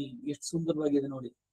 ಯಾರು ಪರಮಾತ್ಮನಲ್ಲಿ ವಿರಕ್ತನಾಗ್ತಾರೆ ಅಂದ್ರೆ ಅವನಲ್ಲಿ ಮನಸ್ಸನ್ನ ಇಡುವುದಕ್ಕೆ ನೀವು ಪ್ರಯತ್ನ ಪಟ್ರೆ ಸಹಜವಾಗಿಯೇ ಪ್ರಾಪಂಚಿಕವಾದದ್ರಲ್ಲಿ ವಿರಕ್ತ. ಭಕ್ತಿ ಬೇಕು, ವಿರಕ್ತಿ ಬೇಕು. ದಾಸರಾಡಿದ್ರಲ್ಲೂ ಕೂಡ ಅಷ್ಟೇ. ಹೊರಗಿನ ಸೆಳೆತಗಳಿದೆಯಲ್ಲ, ಇಂದ್ರಿಯಗಳ ಸೆಳೆತಗಳು, ಸಂಬಂಧಗಳು, ಇವುಗಳು ನಮ್ಮನ್ನ ಭಗವಂತನಿಂದ ದೂರ ಎಳ್ಕೊಂಡು ಹೋಗುತ್ತವೆ. ಅದರಿಂದ ಅವುಗಳಲ್ಲಿ ಹೆಚ್ಚಾಗಿ ಮನಸ್ಸನ್ನ ಇಡದೆ ಪದ್ಮಪತ್ರಮಿವಾಂಬಸ. ಆ ಸಂದೇಶ ಎಷ್ಟಾಯ್ತು ನಮ್ ಕೈನಲ್ಲಿ ಅಷ್ಟು ಸಾಧ್ಯ. ಯಾರು ಅಪ್ರಿಶಿಯೇಟ್ ಮಾಡಬೇಕು ಅಂತಿಲ್ಲ, ಇಲ್ಲ ಯಾರೋ ನಿಂದನೆ ಮಾಡಿದ್ರು ಅದಕ್ಕೂ ಬೇಸರ ಬೇಡ. ಏನೋ ಮನೆಗೆ ಯಾರೋ 4 ಜನ ಬರ್ತಾರೆ ಅಂದ್ರೆ ಏನ್ ಟೆನ್ಷನ್, ಏನು ಮಾಡಿದ್ಯೇನೋ ಅಡಿಗೆ ಆಯ್ತು, ಏನ್ ಅಂದ್ಬಿಡ್ತಾರೆ, ಯಾವಾಗ ಏನೋ ಸರಿಯಾಗಿರ್ಲಿಲ್ಲ ಅನ್ಕೊಳ್ಳಿ, ಆಯ್ತು, ಏನ್ ಅದೇನು, ಯಾಕೆ ಆಂಗ್ಸೈಟಿ ಯಾಕೆ ಅಂತ. ಕೆಲವರು ನಿಜವಾಗ್ಲು ಸ್ಥಿತಪ್ರಜ್ಞರು ಮನೆಗೆ ಬರ್ತಾರೆ. ಅವರು ಬಂದ ಮೇಲೂ ಕೂಡ ಇನ್ನು ಅನ್ನಕ್ಕೆ ಇಟ್ಟಿಲ್ಲ, ಊಟಕ್ಕೆ ಇರ್ತೀರಾ ಹೇಳ್ಬಿಟ್ಟು ಆಮೇಲೆ ತರಕಾರಿ ಹೆಚ್ಚೋದು, ಅದೊಂದು ರೀತಿ ಟೆನ್ಷನ್ ಮಾಡ್ಕೊಳ್ಳೋರಿಗೆ ಎಲ್ಲಾನು ಹೋಗುತ್ತೆ. ಈಗ ಬ್ಯಾಂಕ್ ನಲ್ಲಿ ಕೆಲಸದಲ್ಲಿ ಈಗ ಅವ್ರ ಕ್ಯಾಶಿಯರ್ ಅಥವಾ ಇನ್ನೇನೋ ಒಂದು ಕೆಲಸ ಕೊಟ್ಟಿದ್ರು, ದೊಡ್ಡ ಕ್ಯೂ ಆಗ್ಬಿಟ್ಟು ಕೈ ಕಾಲೆಲ್ಲ ನಡ್ತಾ, ನೀವು ಎಷ್ಟು ಜನ ಇದ್ರೆ ಏನಂತೆ, ಒಬ್ಬರೇ ಇದ್ದಾರೆ ಅಂದ್ಕೊಳ್ಳಿ, ಇನ್ನೆಲ್ಲ ಮರ್ತು ಬಿಡಿ, ನೀವು ಅಲ್ಲಿ ಯಾರು ಇಲ್ಲ. ಈಗ ಅರ್ಜುನ ನೋಡ್ತಾ ಇದ್ದಾಗ ಹಕ್ಕಿ ಬಿಟ್ಟು ನನಗೇನು ಕಾಣಿಸೋಲ್ಲ ಅಂದ, ಕಣ್ಣು ಬಿಟ್ಟು. ಹಾಗೆ ನಿಮ್ ಮುಂದೆ ಇರೋ ಒಬ್ಬ, ಅವನು ಕೆಲಸ ಎಷ್ಟು ಅಷ್ಟು ಮಾಡಿ, ನೀನು 10 ಜನ ಮುಗಿಯೋದು ಯಾವಾಗ, ಇದ್ದಾರೆ ಮ್ಯಾನೇಜರ್ ಇದ್ದಾರೆ ಮಾಡ್ಕೊಡ್ತಾರೆ. ಜಾಸ್ತಿ ಚೆನ್ನಾಗಿದೆ ಇದು ನಿಜವಾಗ್ಲೂ. ಮನಸ್ಸು ಟೆನ್ಷನ್ ಬರೋದಕ್ಕೆ ಕೈದಿಲ್ಲ. ಏನೇ ಕೆಲಸ ಮಾಡೋದಕ್ಕೂ ಅಷ್ಟೇ, ನಾನ್ ಮಾಡಿದ್ರೆ ಎಲ್ಲ ಆಗೋದು, ಎಲ್ಲಿದೆ ಏನು ಒಂದ್ ವೇಳೆ ಆಗ್ಲಿಲ್ಲ, ಈಗಾಗುತ್ತೆ ಇಲ್ವೋ, ಯಾರ್ದೋ ಮನೆಗೆ ಹೋದ್ರೆ ಅವಾಗ ಏನಾಗುತ್ತೆ, ಇವ್ರು ಯಾರು ಬರ್ತಾರೋ ಅತಿಥಿಗಳು, ಅವ್ರು 3 ಗಂಟೆಗೆ ಬಂದು ಊಟ ಆಗಲ್ಲ ಅವ್ರ ಮನೆಗೆ ಬಂದ್ರೆ, ಮೊದಲೇ ಎಲ್ಲ ಅವ್ರು ಮಾಡ್ಕೊಂಡಿರ್ತಾರೆ. ಅವ್ರು ಬರ್ತಾರೆ ಅಂತ ಇವ್ರು ಬದಲಾದ್ರೇನು. ಗೀತಾ ಭಾಷೆಯಲ್ಲಿ ಮನಸ್ಸನ್ನ ಹೇಗೆ ನೀವು ನೆಮ್ಮದಿಯಾಗಿ ಇಟ್ಕೊಳ್ಬೇಕು ಅನ್ನೋದೇ ಇವತ್ತಿನ ಪ್ರಧಾನವಾದಂತ ಎಲ್ಲ. ಈ 8ನೇ ಶ್ಲೋಕ 9ನೇ ಶ್ಲೋಕ ಎರಡರಲ್ಲೂ ಕೂಡ ಕೃಷ್ಣನೇ ಹೇಳ್ತಾ ಇದ್ದಾರೆ ಹೇಗ್ ಮಾಡ್ಬೋದು, how to control your mind. ನನ್ನಲ್ಲಿ ನೀವು ಅದನ್ನ ಇಡುವುದಕ್ಕೆ ಪ್ರಯತ್ನ ಪಡಿ. ನಾನು ತುಂಬಾ ಇಷ್ಟವಾಗ್ಬೇಕು ನಿಮಗೆ, ಬೇರೆ ಎಲ್ಲದಕ್ಕಿಂತ ಗಂಡ ಹೆಂಡತಿ ಮಕ್ಕಳು ಮೊಮ್ಮಕ್ಕಳು ಅವರು ಇವರು ಎಲ್ಲದಕ್ಕಿಂತ ಭಗವಂತ ನನಗೆ ಅತ್ಯಂತ ಪ್ರಿಯ, ಇದು ಬರ್ಬೇಕು. ಹಾಗಾದ್ರೆ ಎಲ್ಲ ಬಿಟ್ಬಿಡೋದ, ಗಂಡನ್ನ ಮರೆ, ಪಕ್ಕದಲ್ಲಿರುವ ಹೆಂಡತಿನ ಮರೆ, ಮಕ್ಕಳನ್ನು ಬರೆ ತೊರೆ, ಇದೆಲ್ಲ ಆ ಬಯಕೆ ತೀವ್ರಕ್ಕೆ ಕೃಷ್ಣನ ಕೊಳಲಿನ ಕರೆ, ಅದು ಕೃಷ್ಣನ ವೇಣುಗಾನ ಕರೀತು ಅಂತ. ಇಲ್ಲೂ ಕೂಡ ಅಷ್ಟೇ ಕರ್ತವ್ಯದ ದೃಷ್ಟಿಯಿಂದ ಎಲ್ಲ ಮಾಡಿ ಭಗವಂತನಲ್ಲಿ ನಿಮ್ಮ ಪೂರ್ಣವಾದಂತಹ ಇದು ನಿಷ್ಠೆ, ಅವನು ತುಂಬಾ ಪರಮ ಆಪ್ತ ಅಂತಂದ್ಬಿಟ್ಟು ನಮಗಾಗ್ಬೇಕು. ಬೇರೆ ಎಲ್ಲದಕ್ಕಿಂತ, ಎಲ್ಲ ಸಂಬಂಧಗಳಿಗಿಂತ ನೀವು ಅವನನ್ನೇ ನನಗೆ ಬಹಳ ಪ್ರಧಾನವಾದದ್ದು ಅಂತ ನೀವು ಪರಮ ಪ್ರಾಪ್ಯ ಅನ್ನೋದನ್ನ ನೀವು ಪಡೆದರೆ ಅವನು ಕೂಡ ಅದಕ್ಕೆ ಪ್ರತಿಸ್ಪಂದಿಸ್ತಾನೆ. he will reciprocate if you love him than all other human beings. ಯಾರ್ಯಾರ ಸಂಬಂಧಗಳು ಎಲ್ಲದಕ್ಕಿಂತ ಭಗವಂತನನ್ನ ಪ್ರೀತಿಸೋದು ಗೋಪಿಯರ ಪ್ರೀತಿಯಂತೆ. ಹೀಗೇನು ಅವ್ರ ವ್ಯಭಿಚಾರ ಅಂತಾರೇನು ಗೋಪಿಯರನ್ನ? ಕೃಷ್ಣನಲ್ಲಿ ಬಂದಿದ್ದಕ್ಕೆ ಎಲ್ರಿಗೂ ಹೆಂಡತು ಮಕ್ಕಳು ಎಲ್ರೂ ಇದ್ರು. ಪಕ್ಕದ ಗಂಡನ್ನ ಮರೆ ಭಗವಂತನಲ್ಲಿ ಮಾಡಿರೋ ಇಡೋಂತ ಮನಸ್ಸು ಇದು ವ್ಯಭಿಚಾರ ಆಗೋಲ್ಲ. ಅದು ಬಿಟ್ಟು ಬೇರೆ ಪುರುಷನನ್ನ ಇದ್ ಮಾಡಿದ್ರೆ ಪತಿಯನ್ನ ಬಿಟ್ಟು ಅದು ವ್ಯಭಿಚಾರದ ಮಾನಸಿಕ ವ್ಯಭಿಚಾರ ಅಂತ ಇಲ್ಲದಲ್ಲ. ಹಾಗೆ ತಸ್ಮಿನ್ ಯದಂತಸ್ತದುಪಾಸಿತವ್ಯಂ ಇದರಿಂದ ಬರುವಂತ ಶ್ರೀಮನ್ನಾರಾಯಣ ಅಷ್ಟೇ ಅಲ್ಲ, ಅವನ ಕಲ್ಯಾಣ ಗುಣಗಳು ಸಹ ಉಪಾಸ್ಯವಾದದ್ದು. ಕಲ್ಯಾಣ ಗುಣ ನಿಧಿ ಎಂದು ಸ್ಮೃತಿ ಅಭ್ಯಾಸ ಮಾಡಿದ್ದೆ ಆದ್ರೆ ಮನಸ್ಸು ಪರಮಾತ್ಮನಲ್ಲೇ ನಿಲ್ಲುವುದಕ್ಕೆ ಸಾಗುತ್ತೆ. ಈಗ ಭಗವಂತ ಅಂದಿದ ತಕ್ಷಣ ಅವನು ಪ್ರಸನ್ನವದನ, ಕಿರೀಟ ಧರಿಸಿದ್ದಾನೆ, ಚತುರ್ಭುಜ ಧಾರಿಯಾಗಿದ್ದಾನೆ, ಶಂಖ ಚಕ್ರ ಗದಾ ಪದ್ಮ ಇವುಗಳನ್ನ ಧರಿಸಿದ್ದಾನೆ, ಪ್ರಸನ್ನ ವದನ, ನಗುತ್ತಾ ನಮ್ಮನ್ನೇ ನೋಡ್ತಾ ಇದ್ದಾನೆ, ನಮ್ಮನ್ನು ಅನುಗ್ರಹಿಸುವುದಕ್ಕೆ ನಿಂತಿದ್ದಾನೆ. ಹೀಗೆ ಭಗವಂತನನ್ನ ನೀವು ಭಾವಿಸಿ ನೋಡಿದ್ದಾದರೆ ಇವೆಲ್ಲ ಮನಸ್ಸನ್ನ ಒಂದು ಕಡೆ ನೆಲೆ ನಿಲ್ಲಿಸುವುದಕ್ಕೆ ಏಕಾಗ್ರತೆಗೆ ಪೂರಕವಾಗತ್ತೆ ಅಂತ. ಇದು ಆದರ ದಲೋಪಹ ಎಂಬ ಶಾರೀರಿಕ ಸೂತ್ರ ಬ್ರಹ್ಮಸೂತ್ರದಲ್ಲಿ 3:39 ಉತ್ಪಾದಿತವಾದ ಮನಸ್ಸಿನ ನಿಗ್ರಹ, ಕಾನ್ಸಂಟ್ರೇಷನ್, ಏಕಾಗ್ರತೆ, ಐಕಾಂತಿಕ ಆತ್ಯಂತಿಕ ಪರಭಕ್ತಿ ಪರಜ್ಞಾನ ಉಂಟಾಗೋದು ಹೇಗೆ ಅಂತ. ಆದ್ದರಿಂದ ಉಪಾಸ್ಯನು ಕಲ್ಯಾಣ ಮಹೋದರಿ ಎಂದೇ ಭಾವಿಸಿ ಉಪಾಸಿಸಿದರೆ ಮನಸ್ಸು ನನ್ನಲ್ಲೇ ನಿಲ್ಲುತ್ತೆ ಎಂಬ ಭಾವ. ಇದರಿಂದ ಇಲ್ಲಿ ನಿರ್ಗುಣವಾದಕ್ಕೆ ಅವಕಾಶ ಇಲ್ಲ. ಅವನಿಗೆ ರೂಪನ ಇಲ್ಲ, ಆಕಾರ ಇಲ್ಲ, ನೀವು ಇದು ಅಂತಂದ್ರೆ ಅದಲ್ಲ ಅಂತ ಅದು ಬೇಡ. ನಮ್ಮ ಸಗುಣ ಬ್ರಹ್ಮೋಪಾಸನೆ ಇದೆಯಲ್ಲ ಬಹಳ ಸುಂದರ. ವೈಕುಂಠದ ಇದು ಮೋಕ್ಷದ ಕಲ್ಪನೆಯಾಗ್ಲಿ, ಭಗವಂತನ ನೋಡ್ಬೇಕಾದ್ರೆ ಅವನು ಯಾವುದೇ ಅವತಾರದಲ್ಲಿ ಬಂದ್ರೆ ಅವನ ಸ್ವರೂಪ ನಿರೂಪಕ ಧರ್ಮಗಳು, ಅವನ ಕಣ್ಣಿನ ಸೌಂದರ್ಯ, ಶ್ರೀಯಪತಿತ್ವ, ಜಗತ್ಕಾರಣತ್ವ. ಈಗ ನಿನ್ನೆ ಇದರಲ್ಲಿ ದಿವ್ಯ ಪ್ರಬಂಧ ಈಡಿನಲ್ಲಿ ನೋಡ್ತಾ ಇದ್ದಾಗ ಹೋದ ವಾರದಲ್ಲಿ ಗರುಡನ ಸದಾ ಇರ್ತಾನೆ. ಅದು ಸ್ವರೂಪ ನಿರೂಪಕದಲ್ಲಿ ಇಂತಾರೆ ಅವರು. ನಮ್ಮ ವ್ಯಾಖ್ಯಾನದಲ್ಲಿ ಈಡು ಬರ್ದವರು ತಿರುಪುರ್ ಹೈ ಪಿರಾನ್ ಪಿಳ್ಳಾನ್. ಗರುಡ ಬೇರೆ ಯಾವ್ದಕ್ಕೂ ವಾಹನ ಅಲ್ಲ ಭಗವಂತನಿಗೆ. ಸೊ ಗರುಡನ್ ಜೊತೆನಲ್ಲೇನೆ ಇವನು ಯಾವುದೇ ಮತ್ಸ್ಯಾವತಾರ, ಕೂರ್ಮಾವತಾರ ಎಲ್ಲದ್ರಲ್ಲೂ ಗರುಡನ ಮೇಲೆ ವೈನತೆಯ ಮೇಲೆ ಕಳಿಸೋದು. ಬೇರೆ ಗಜ ಅದು ಇದು ಎಲ್ಲದ್ರ ಮೇಲೆ ಬರುತ್ತೆ, ಆದಿಶೇಷನ್ ಮೇಲೆ ಬರೋದು ಎಲ್ಲ. ಸೊ ಗರುಡನನ್ನು ಕೂಡ ಅವನು ಸದಾ ಭಗವಂತನ ಜೊತೆನಲ್ಲಿ ಇರ್ತಾನೆ ಅಂತಾರೆ. ಹಾಗೆ ಭಗವಂತನನ್ನ, ಅವನ ಕಲ್ಯಾಣ ಗುಣಗಳನ್ನ ನಾವು ಉಪಾಸನೆ ಮಾಡಿದ್ರೆ ಮನಸ್ಸನ್ನ ಅವನಲ್ಲಿ ನಿಲ್ಲಿಸ್ಕೊಳ್ಳೋದಕ್ಕೆ ಸಾಧ್ಯವಾಗುತ್ತೆ ಅನ್ನೋದನ್ನ ಹೇಳ್ತಾರೆ. ಈ ಕಾರಣದಿಂದಲೇ ಸಯೇಷ ನೇತಿ ನೇತ್ಯ ಆತ್ಮ ಬೃಹದಾರಣ್ಯಕ ಉಪನಿಷತ್ತು ಇದೆ ನ ಇತಿ. ಇದು ಶಂಕರ ಭಾಷ್ಯಕ್ಕೂ ನಮ್ಮ ಭಾಷ್ಯಕ್ಕೂ ಏನು ವ್ಯತ್ಯಾಸ ಅಂದ್ರೆ, ನೇತಿ ಅಂದ್ರೆ ನ ಇತಿ. ಈಗ ಭಗವಂತ ಆಕಾಶದ ವಿಶಾಲವಾಗಿದ್ದಾನೆ ವಿಭು ಅಂತಂದ್ರೆ ಅಲ್ಲ ಅಂತಾರ. ನಾವ್ ಹೇಳ್ತೀವಿ ಅಷ್ಟೇ ಅಲ್ಲ, ಅವ್ರ ಅಲ್ಲ ಅಂದ್ರೆ ನಾವು ಅಷ್ಟೇ ಅಲ್ಲ ಅಂತೀವಿ. ಇಷ್ಟೇ ವ್ಯತ್ಯಾಸ ವಿಶಿಷ್ಟಾದ್ವೈತಕ್ಕೂ ಅದ್ವೈತಕ್ಕೂ, ಸಗುಣ ಬ್ರಹ್ಮ ನಿರ್ಗುಣ ಬ್ರಹ್ಮ ಉಪಾಸನೆಯಲ್ಲಿ. ಇದು ಅಲ್ಲದೆ ಸಗುಣ ಉಪಾಸನೆಗೇನೆ ತಮೇವಂ ವಿದ್ವಾನ್ ಅಮೃತ ಇಹ ಭವತಿ ಎಂಬ ವಾಕ್ಯದಲ್ಲಿ ಮುಕ್ತಿ ಸಮತ್ವ ಹೇಳಲ್ಪಟ್ಟಿರುವುದು. ಇದೇ ಪಾರಮಾರ್ಥಿಕವಾದದ್ದೇ ವಿನಃ ಇದು ವ್ಯಾವಹಾರಿಕ ಅಲ್ಲ. ಇಲ್ಲಿ ಧನಂಜಯ ಎಂದು ಸಂಬೋಧನೆ ಸಾಭಿಪ್ರಾಯವಾದದ್ದಾಗಿ ತೋರಿಸ್ತಾರೆ. ರಾಜಸೂಯ ಯಾಗಕ್ಕೆ ಬೇಕಾದ ಧನವನ್ನ ಜಯಿಸುವುದರಲ್ಲಿ ನೀನು ಸಮೃದ್ಧ. ಈ ಧನಂಜಯ ಅನ್ನೋ ಹೆಸರಿನ ಅರ್ಜುನನ್ಗೆ ಅರ್ಜುನ, ಫಲ್ಗುಣ, ಪಾರ್ಥ, ಕಿರೀಟಿ, ಶ್ವೇತವಾಹನ, ಬೀಭತ್ಸು, ವಿಜಯ ಕೃಷ್ಣ, ಸವ್ಯಸಾಚಿ, ಧನಂಜಯ.